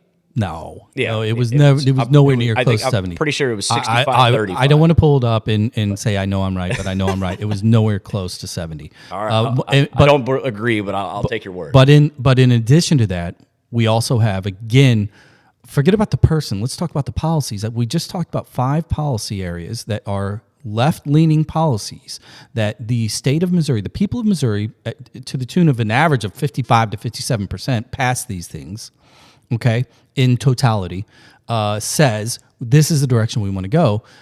Why? Explain the rationale in attempting to try and gerrymander our 8 representatives at the federal level to a 7-1 map. I mean, I can't speak for Mr. Schroer. I don't know, but I mean, I see your argument for sure. Obviously, it's about representation, and that's an argument that you have to have. I mean, if you look at the map of Missouri and you see where the population hubs are at, you got one in Kansas City, you got one in St. I understand, Louis. but I don't want to go down that path because at the end of the day, people vote, land doesn't. It's a cliche, but it's true. So when you have a population, the fact that you have space doesn't matter. It doesn't matter. We can't even the breakdown of, well, look at the percentage of counties. It doesn't matter. Right. You still have humans that are putting their will out there in the form of votes, and we are, in essence, across the board, on average, a 55-45 state. Yep. Well, can I just say this before we get too deep in the weeds? Because that pony show is over, right? So I can agree. I'm only bringing it up in reference to the policy. Missourians, when given the opportunity to vote on policy directly, not via their quote representatives, they are more liberal than they are conservative. Well, if you look at how many, the statistics are obviously against like conservative issues. So the conservative issues, you don't see initiative reforms being put on there, with an exception of like Amendment 7 this time around, which would be considered a conservative issue. I actually voted no against it. I don't want to, it's over now, so once again, I don't want to waste time on it. But, that was a constitutional amendment that was considered on the right side of things, and that was a 70-30 split. So, but the issue is... Which one was 7? It was the election reform constitutional amendment. For the ranked choice and everything? Yeah, banned ranked choice voting and unfortunately gave the government more power over primary voting. But I digress. But what I'm getting at is, we keep seeing these left-leaning initiatives being put onto the ballot, unfortunately all on constitutional amendments, and we don't see right-winged ones. So when you're comparing it, I agree, yes, we continuously vote in favor of these left-leaning issues, but we also vote in favor of the right-leaning issues when we have those. So let's take Clean Missouri. So Clean Missouri, the first time around, had ethics law reform, and then it tried to reform the way that we drew redistricting here in Missouri. That got passed because it was campaigned as election ethics reform, and that's what everybody wanted to see. So then... That's kind of funny, though. Come time... Well, hold on. You understand the irony? Yes. So, but then when you turn it around, we had to pass Cleaner Missouri, We had to put a conservative or Republican-led initiative on the ballot to be able to basically pass to get rid of the map reform, the redistricting reform, to keep it basically at where it was before. And so, like, the people, once again, what I'm getting at that with my example there is that the people were campaigning for election law reform, but they got redistricting reform. And then when their eyes were open to what that was, they turned around and passed the redistricting reform to bring it back to its originality, to where it was at. So, like, it just goes hand in hand with what you were saying earlier, and what I've been preaching here is that the people just continuously the amount of millions and millions and millions of dollars they could put into like this Amendment 3 campaign, pro Amendment 3 campaign. It's a marketing ploy. It's a marketing tool. Well, the women that have access to healthcare / abortion, et cetera, I don't think they view it as a marketing ploy. I think they view it as freedom. Yeah, but you're talking like a small, if you're talking about voters in general, and what they went to the ballot box believing on August or November 5th, 6th, whatever, 4th, 5th, I think it was. Well, let's jump into the deep end for just 2 seconds then. Just real quick, look, if you look at the statistics of the disconnect of the amount of the percentages of Republicans that got elected compared to these left-leaning issues that got passed, there's a disconnect there. And that disconnect comes from the marketing of these campaigns. I would call it local education. I mean, sure. I guess you can call it that either way. Because if you go into the Boot Heel or anywhere South Central, and everybody that lives in those areas, right? Where are they getting their data? Where are they getting their news? Yeah. It's all backyard stuff. Well, that's not necessarily true. I mean, I just gave you the example earlier. Like, I'm an avid YouTube watcher. Someone who leans very far to the right, continuously got these ads just talking about women's health care. It said nothing about abortion. It said nothing about transgender care. It said nothing along those lines. It was just about women's health care. If that's all I ever seen, and I went to the ballot box, because let's be honest, a majority of the people go to the ballot box not necessarily knowing anything, with an exception of they're voting for who they're voting for president and who they're voting for. Do you find it ironic, though, that the No on 3 never mentioned contraception or the morning after or IVF? This would not have what was going on was not preventing contraception. At the end of the day, again, take all the pork and take all the extra lines out. What it did was allow Missouri is more of a pro-life state than it isn't. No, Missouri apparently is a pro-choice state. You can't go off. I'm sorry, I won't agree that you can go off of this vote. It's you just can't. Okay, so 70% was your guess. I had to pull it up. 2016, the Don got 56.7%. 2020, he got 56.8%. Okay, my bad. Not even I thought close. It was 65. I don't know what numbers I was looking at then. Well, I can tell you what numbers you weren't looking at, and I think it's a byproduct of the circles that we run in, right? Generically, we. Yeah. When you are running around in Jefferson within those groups and within pure Catholic conservative circles, et cetera, the artificial inflation of the threat, the fear, the reality is real. That is what just like when you come down into the city, you can go north of Delmar and you can sit around and talk about how what percentage of Missourians outside of St. Louis County are racist. They're going to be like 100%. Well, it's not 100%. It's a big number, but it's not 100%, right? Everybody within their world is fed a narrative that feeds their bias, and that's where I'm going with this.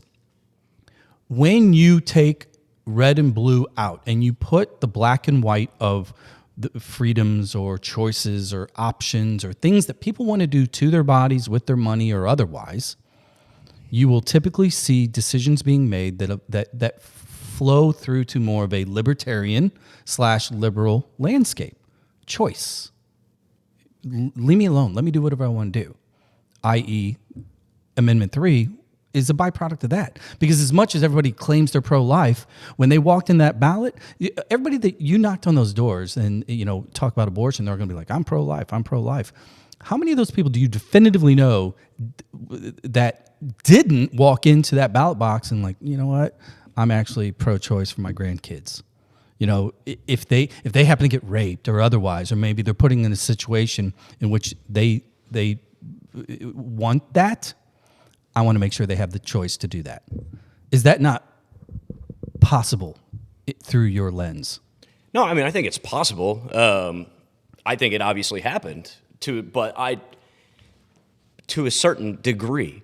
I would not consider my friend who I brought up earlier as someone who considers himself pro-choice. But he voted, and he did vote for Amendment 3, and I could, of course, I'm not going to argue against him. Like, the vote was over at that point; it doesn't really matter. But I was very shocked at his choice there because of conversations that we've had in the past about being pro-life, and where we actually disagreed on was the exceptions, for instance. And so, like, we've had that conversation before, but then, he went ahead and voted in favor of Amendment 3. So, like, to me, that kind of, and there was a couple of instances. I mean, I think you look at the statistics, and it just makes sense. And I'm not going to sit here and say it proves, because didn't do a scientific data analysis, but I think it makes a lot of sense that the people didn't really go into that ballot box knowing exactly what they were voting for Amendment 3. I think a lot of people I would say a majority of people went in, if they would have known what all was in that bill, they would not have voted in favor of it. It would have been more the 65-35 swing. I don't think you're even close, with all due respect, because I think what it was is nobody really... Well, why do you think they did? They did not promote the transgender issue side of that. How many transgender athletes in high school or college are in the state of Missouri? Couldn't tell you. I could tell you it's probably less than 20. You might be right. And what's our population? 6 million? 6 million. Yeah, roughly. Yeah, so if we do the math, that's a non-issue. How many people? I could agree with that. But how many people in Missouri are unemployed / homeless? It's roughly 60,000 plus, versus less than 20. How many bills were put on our last ballot that addressed the homeless, or actually pointed to a policy that was going to reduce unemployment? But the point of what I was getting at is that you're basically stating that the state of Missouri is far more progressive leaning than what we believe it to be, just because they voted in favor of Amendment 3, and I don't agree with that assessment. But what about weed? So what about minimum wage increase? I personally do not consider weed to be a liberal ideology to the extent of what it used to be. If we want to call it a progressive ideology, sure, but there are far less people now that are set on the war on drugs is what they used to be. That has changed. And then on top of that, when you have the schools out there promoting it, like a lot of ours did, and I'm sure they did up here as well, it's obviously going to bring people on board, because people don't necessarily care what they do in their own homes. So when people though with felony convictions of possession, should they be expunged? I personally would say yes. With drug offenses, nonviolent drug offenses for things that are legal now. That's a deep progressive liberal tenet. Oh, to me, I don't agree that people are doing time for something that is legal now. That's just that's obviously probably not where the Republican Party or where a lot of our other conservatives would land. But to me personally, like, if you want to ask my personal opinion, yes, I do believe that. So here's where can I? Yeah, go ahead. I want to transition to that, because I actually have a bill that I've pre-filed, can be considered criminal justice reform, and I think it's going to be a bipartisan issue if we can get enough support and get it across the line. Is actually nonviolent drug offenders that are getting out will have access to SNAP benefits. They currently do not. So if you go to jail for domestic violence or pedophilia or even second-degree manslaughter, from my understanding, and you get out, you have access to SNAP benefits, to help get you on your path. Unfortunately, right now in Missouri state statute, drug offenders do not. So as basically this bill that I've pre-filed would allow those drug offenders who have done their time getting back out here on the streets would have that assistance to help get them forward. And, you're going to probably call me out on my irony of what I said earlier, but to me, this is more of a government being fair. And if it's going to be in this service, it needs to be fair. Well, I think all lines there. So we are in complete agreement, because I do believe that left to our own devices, the private market is at times nefarious. and cruel, to be honest. What is it?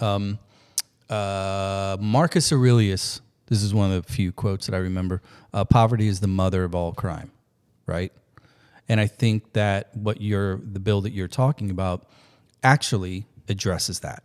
Like you can't continue to keep somebody poor and struggling and not expect them to go get what they need.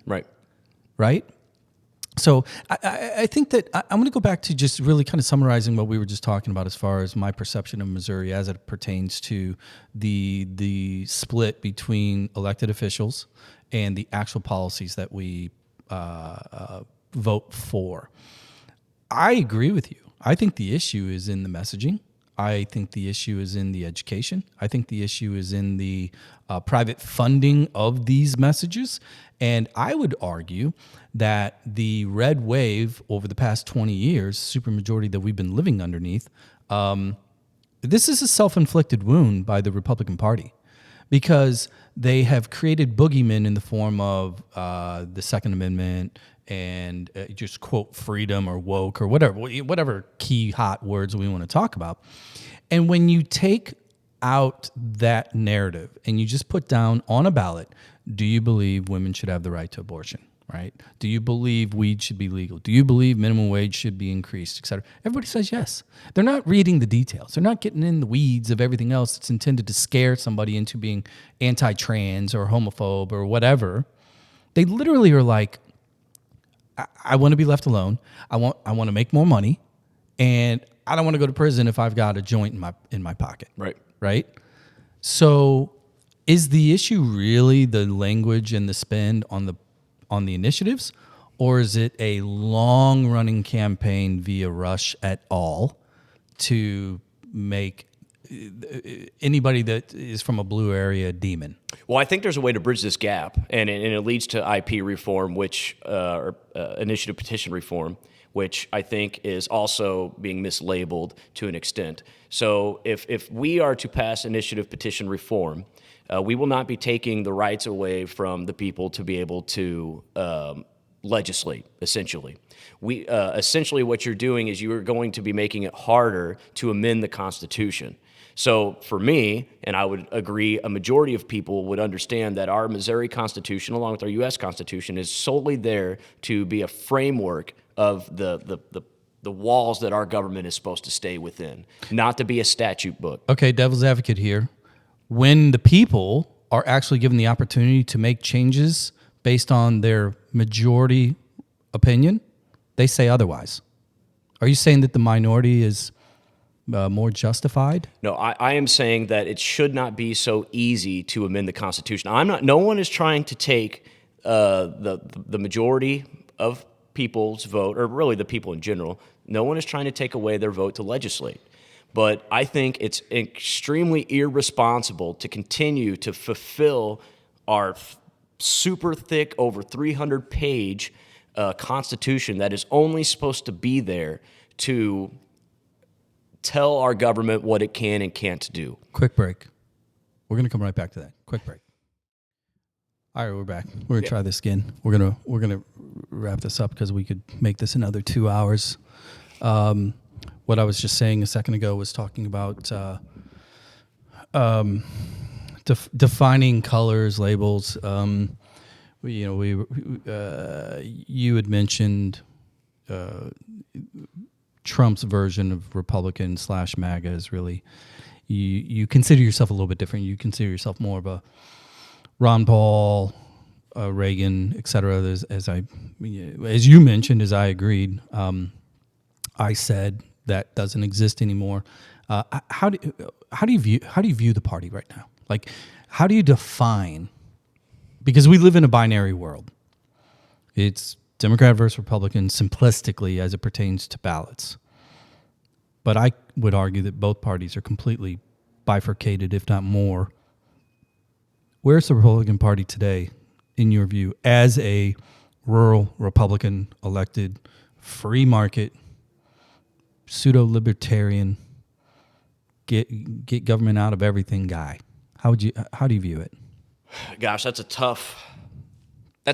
And the reason I say that is specifically like some. Pull that a little closer if yeah, you don't I'm mind. sorry. There you go. Yeah, so it's tough because as someone who pushed or got some blowback for being too kind of like anti-government, if you will, and I received that libertarian label, and unfortunately, like I don't subscribe to. You talk about it being black and white, right? Like to me, the Republican Party is a big tent party. The Democrat Party is a big tent party.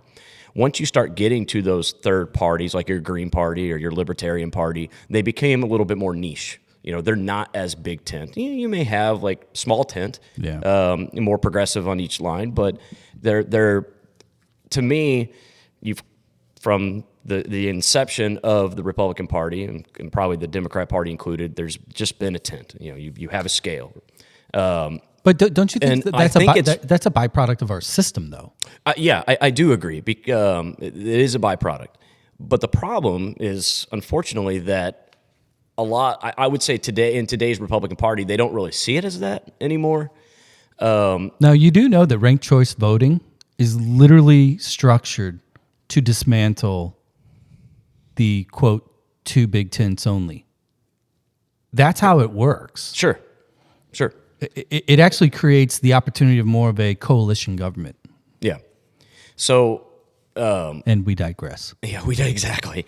I can't disagree there. And, I'm not one that's an expert on election laws. And, it's hard for me to endorse or be anti-ranked choice voting. That's actually not the reason. I said earlier I voted no against Amendment 7. The reason I voted no against Amendment 7 was because it had the literal word primary voting in the language that's now going to be put into our Constitution.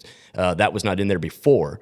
So the only thing that our Constitution stated about elections was it gave the oversight authority to the Secretary of State, and then it gave the authority to the legislature to regulate. Well, outside of that, there was no constitutional verbiage that stated anything about primaries. Well, now there is. Let's avoid the constitutional weeds for a little bit. I want to get back to just simplistically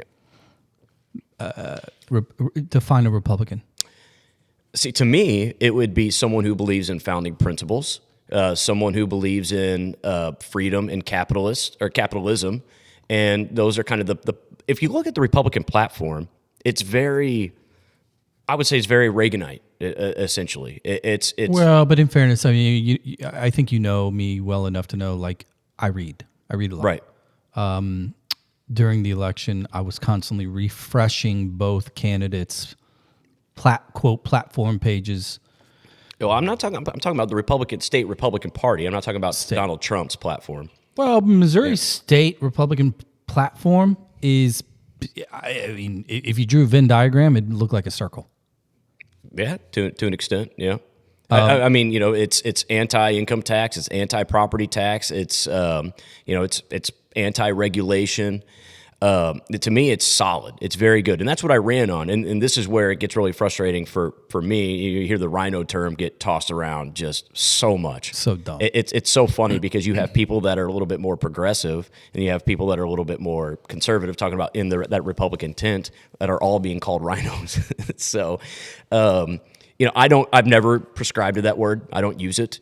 And similar to where I've started. Don't you see it as lazy? Like when you hear, we're not going to name names, but the reality is there are individuals that are in the house with you that use it ad nauseum. And it's lazy to me. Like to your point, what even is a rhino? Well, what's funny is I hear it from both sides. And obviously, if any of your voters don't know, rhino, Republican in name only, right? Well, Democrats miss rhinos. if sure. That is like, oh my God, you mean that you actually balance ideology? Cool. Yeah, let's talk. So, and it stems from basically Democrats infiltrating the Republican Party. So what has happened here in Missouri since once again, I'm not subscribing to this one way or the other. I'm just explaining to you my understanding. So it's a billboard theory. Sure. Yeah. So what has happened is after the Democrat Party lost its majority here in Missouri, obviously at that point, you have to run as a Republican to win in more rural areas than anything. So, but the policies of that candidate may have not have changed. They just changed their name. Or changed their party, excuse me. They changed what is in front of their name. And so that has led to more progressive policies being passed, or I won't say progressive, more moderate policies being passed rather than your more conservative side of things, which is, when you have 111 reps out of 163, which is a super majority, you would imagine we'd be following our Republican platform, and we just don't. Granted, it's not black and white. You have to have plans to be able to phase things out, and that's weeds, of course, but they're just not that good at governing. Let's call a spade a spade. Like the 111 that have this supermajority. Well, I would argue it wouldn't matter if it was Democrats or Republican. Neither one of them. But they have no barrier to policy. They've got every level of the state, including the federal support from the 2 senators and 6 of the 8 representatives. So why do they keep shit in the bed? Well, unfortunately, it all stems back to kind of like the education of I guess I'll put it like this. As long as you're not voting against babies, God, and guns, then you can essentially do what you want. And this is where I really have been opening the eyes of people around here. In Missouri, where everything is really broken, is at the structure of our legislature and the power, like the hierarchy of power that there is. So, isn't it really the people that are elected to those positions? Because yes. Because any institution is only a form, but it's representative of its people. But how do they get elected to those positions? Well, they do have to get elected by their people. Well, they have no competition. But in a lot of instances, you're right. There is no competition. They're able to walk right in, which is why I got involved in the first place, because I seen, back in 2018, my rep just walked right in literally with no competition, and then go and in my opinion, vote the way that we as a county did not believe in. Of course, that's one man's opinion. But, they have to get elected, and then they're elected by their peers. Well, how do they, talking about leadership, the Speaker of the House, your floor leader, your pro tem, and people that really affect your policy. And the reason they can affect that policy is because they pick the chairs of the committees. They pick the committees. They pick what legislation goes to what committee. Yeah, it's and by the way, it's like this at the federal level too. Of course, actually, probably even sleazier. The federal level has a little bit more guardrails because number one, C-SPAN exists, and number two, you do have way more money and power in the opposition parties either way. It's closer, right? Keep it, because the reality is, keeps everybody if you honest. do not have competition, you have no transparency. That is the problem in my summary statement here. The problem with Missouri is once you take the 3 districts out, St. Louis, Columbia, and Kansas City, you take them out. The issue with the rest of the state is you have no transparency because you don't have any competition.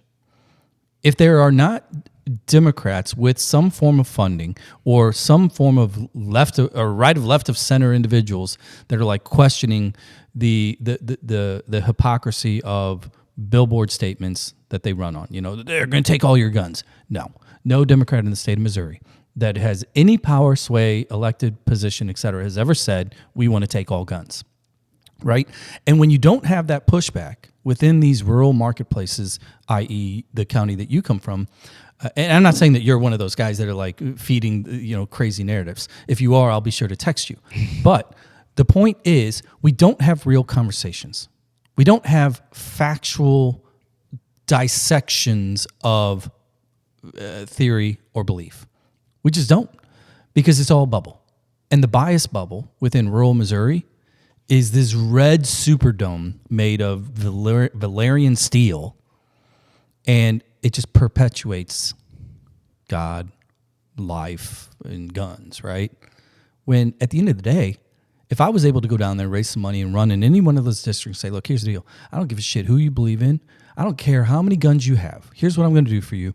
I'm going to make sure that we get as many of your federal tax dollars back here. Oh, by the way, they're not your federal tax dollars. They're California's federal tax dollars, and they're the city of St. Louis's federal tax dollars. I'm going to bring those all back, and I'm going to look to make sure that if we have 20,000 people, I want 10% a year, 22,000 people, year one, new employees, new residents, new houses. We're going to come up with a plan, and we're going to make this a better community, period.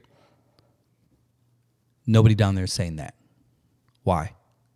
Why do you think that is?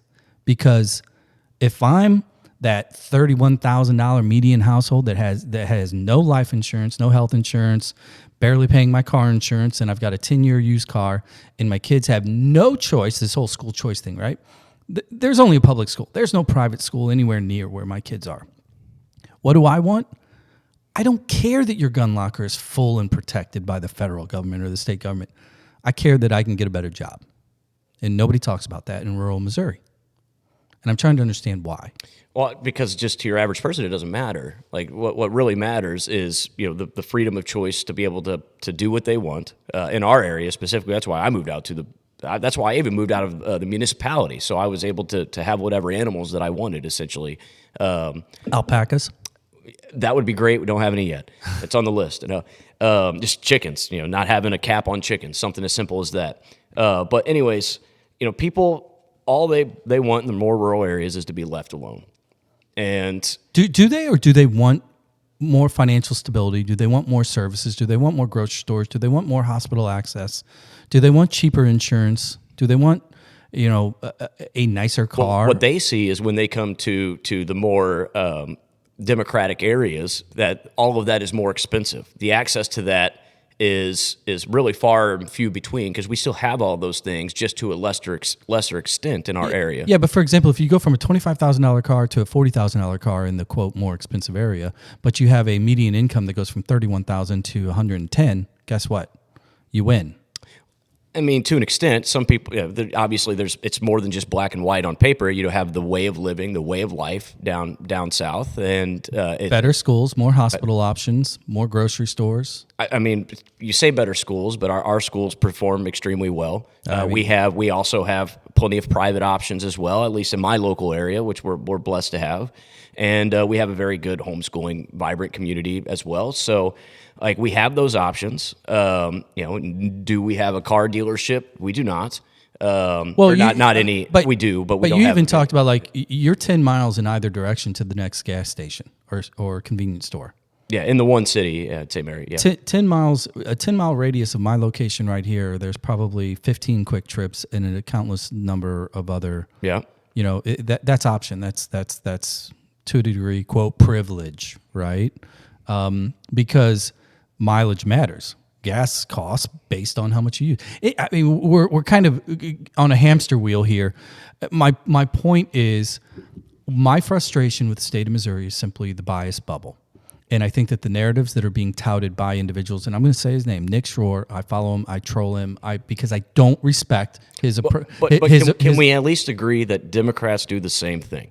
Who?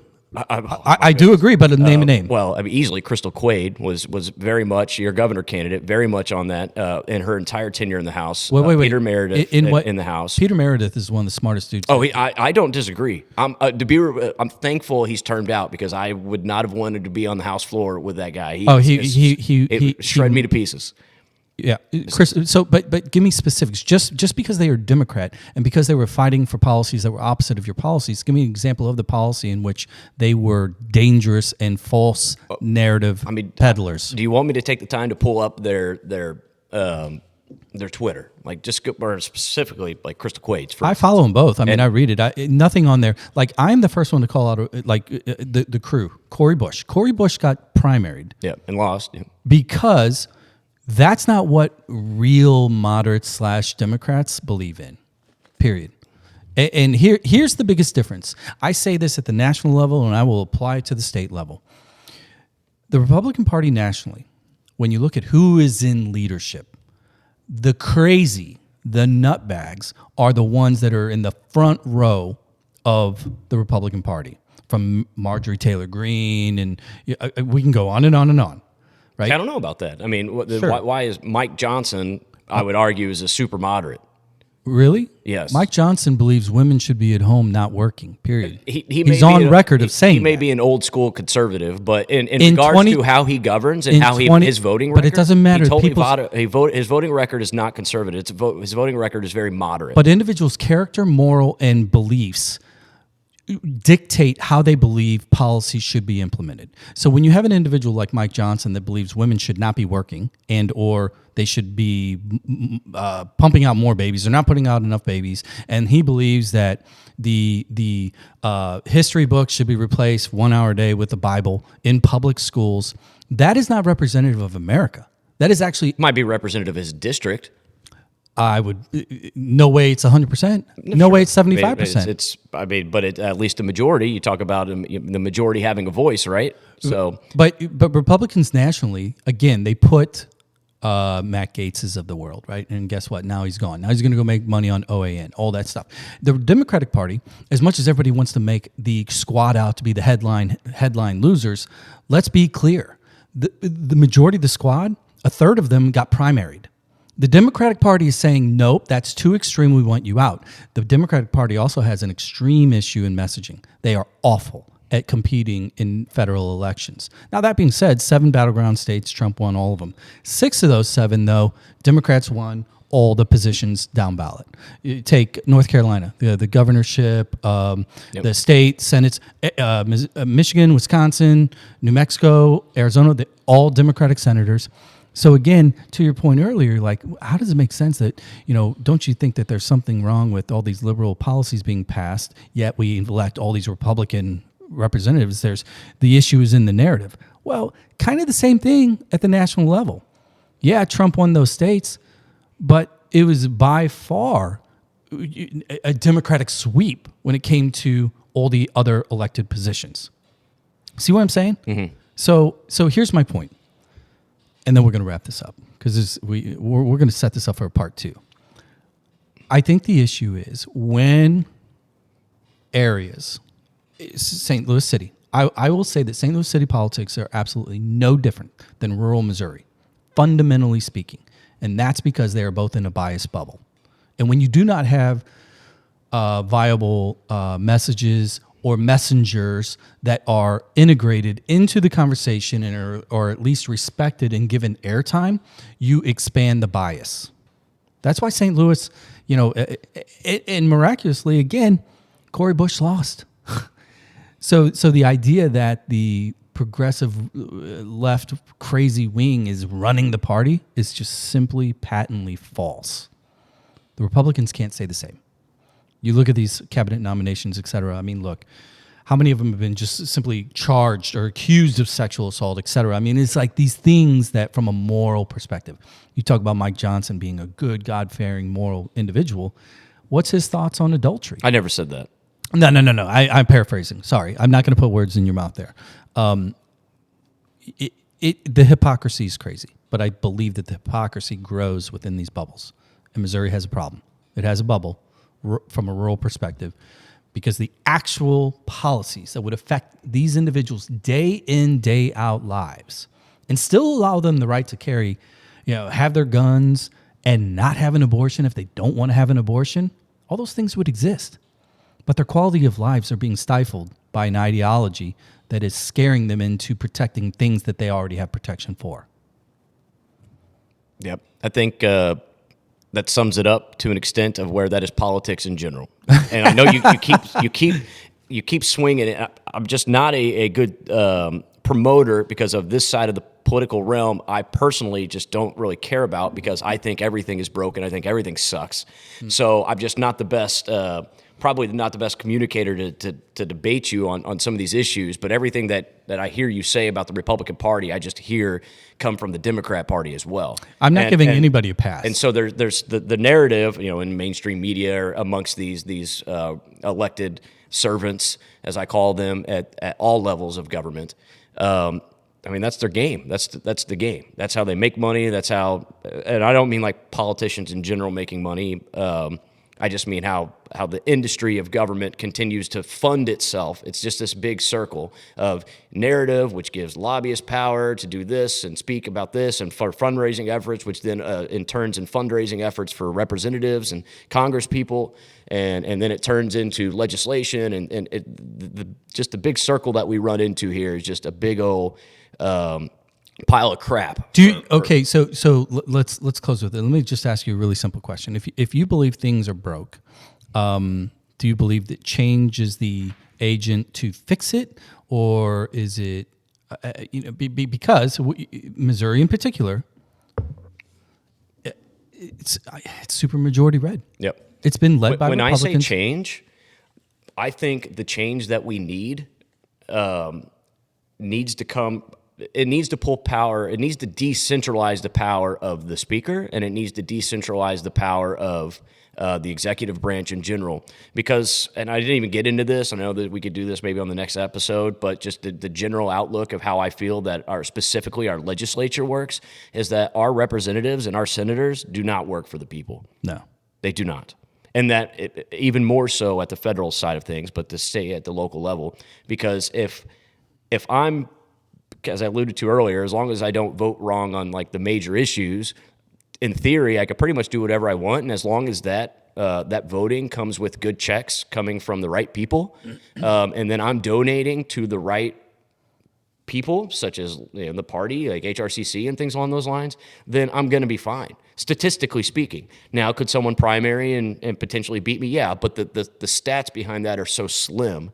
If I have the right people in my pocket, or at least backing me, if you will. So we're in agreement that competition is a good thing, and rural Missouri needs more blue bodies down there to at least keep people on their toes. I don't disagree. Whether it's blue bodies, whether it's Republican, third party, whatever, it doesn't matter. I do think competition is a good thing, and I've said this after I won. I was like, someone would I prefer if no one ran against me? Of course, but I don't think that's justice to our people, because I know for a fact that there's going to be some sort of group demographic in my district that I don't represent. I didn't have a Democratic opponent. Yeah. So I got to I won my primary, which was a tough primary battle. We'll get into that in the future or whatever. And after we won, essentially I got to campaign on Amendment 3 because I didn't have any competition. And so, competition is good. Yes, I do agree with that. And I would never shy away from the competition, even being an elected servant now at this point. Closing question. Define a victory. Define a win or winning for your district. What does that look like? A win for my district? Just like if you were to say, you know what, my district is winning, and here's why. How would you define that? Well, right now, our district. It's hard because I have Perryville is in Perry County is substantially high, right? Like on a high. Like they're doing great. The retail is doing really well. They've just continued to grow. The Southeast Missouri region is growing, and Perryville has been a benefactor, a beneficiary from that. Excuse me. St. Genevieve, on the other hand, has been stagnant in growth, and there's been some legislation that has really specifically targeted some corporations. With some exemptions. Once again, we go back to government picking winners and losers. That gives these corporations exemptions from certain sales tax on tangible property and things along those lines that us as people don't have that exemption for. Mm-hmm. And of course, it's all in the namesake of economic development. But the problem is it's just pulled over 2% or 10%, of our local budget. So now we're having to do things and probably if we don't change this at the state level and revert it back, then we're going to have to go to the people for more tax money or for a sales tax increase or whatnot. And so in regards to how is my district winning, I would say that I'm very humbled and proud that to be able to be chosen and selected by my district. I think where I would excel over others is am I going to go in and just kind of be a squishy Republican and just do whatever leadership says? I do not, or I will not. I'm going to go in and I'm going to say it. I'm going to call it out as I see it, just like I did here today. I've been on other podcasts calling out the party. Because I don't want to troll you too. Well, I appreciate that. And to summarize, to an extent, that could have some backlash, if leadership doesn't like me. And once again, it falls on how Jefferson City is broken and I'm having to walk on eggshells. Well, if I decide to go ahead and break those eggshells, then, maybe legislation that could help our district doesn't get passed. So that's something that I don't think it's a position that we as representatives should be put into, but unfortunately we are because of the hierarchy of the House of Representatives in here in Missouri, and well, of course, more at the federal level, as I had said. So to me, I feel like where I excel at will be trying to peel back government regulations and try to open up and educate our my constituency to what is really going on in Jefferson City, and we talk about the transparency. That's a big goal for me. So hopefully that's a big win for our It's a little dangerous because you'd be a whistleblower within your own party. Yeah, that's fine. I love it. I'll support that. You need help, I'll help you. I appreciate that. Brian, thanks for joining me, man. Yeah, I appreciate the invite and the opportunity. And did you have fun? Oh, you gonna tell your friends as you about said, this? man, we would. I could be here all night. So we're obviously way longer than I ever imagined, and I could still keep up. We didn't even scratch the surface about legislation that I have coming up, which I would love to hear your input on. And yeah, I want to hear the metal knuckles one someday. Oh, did you look that up? Oh yeah. Yeah. I gotta admit, felt weird, but we'll talk about that next Absolutely. time. Thanks for joining me, man. Yeah, Best of appreciate luck with the BMWs and the fourth one on the way. Thank you very much, JB. I appreciate it. Cheers, buddy. Take care. See ya.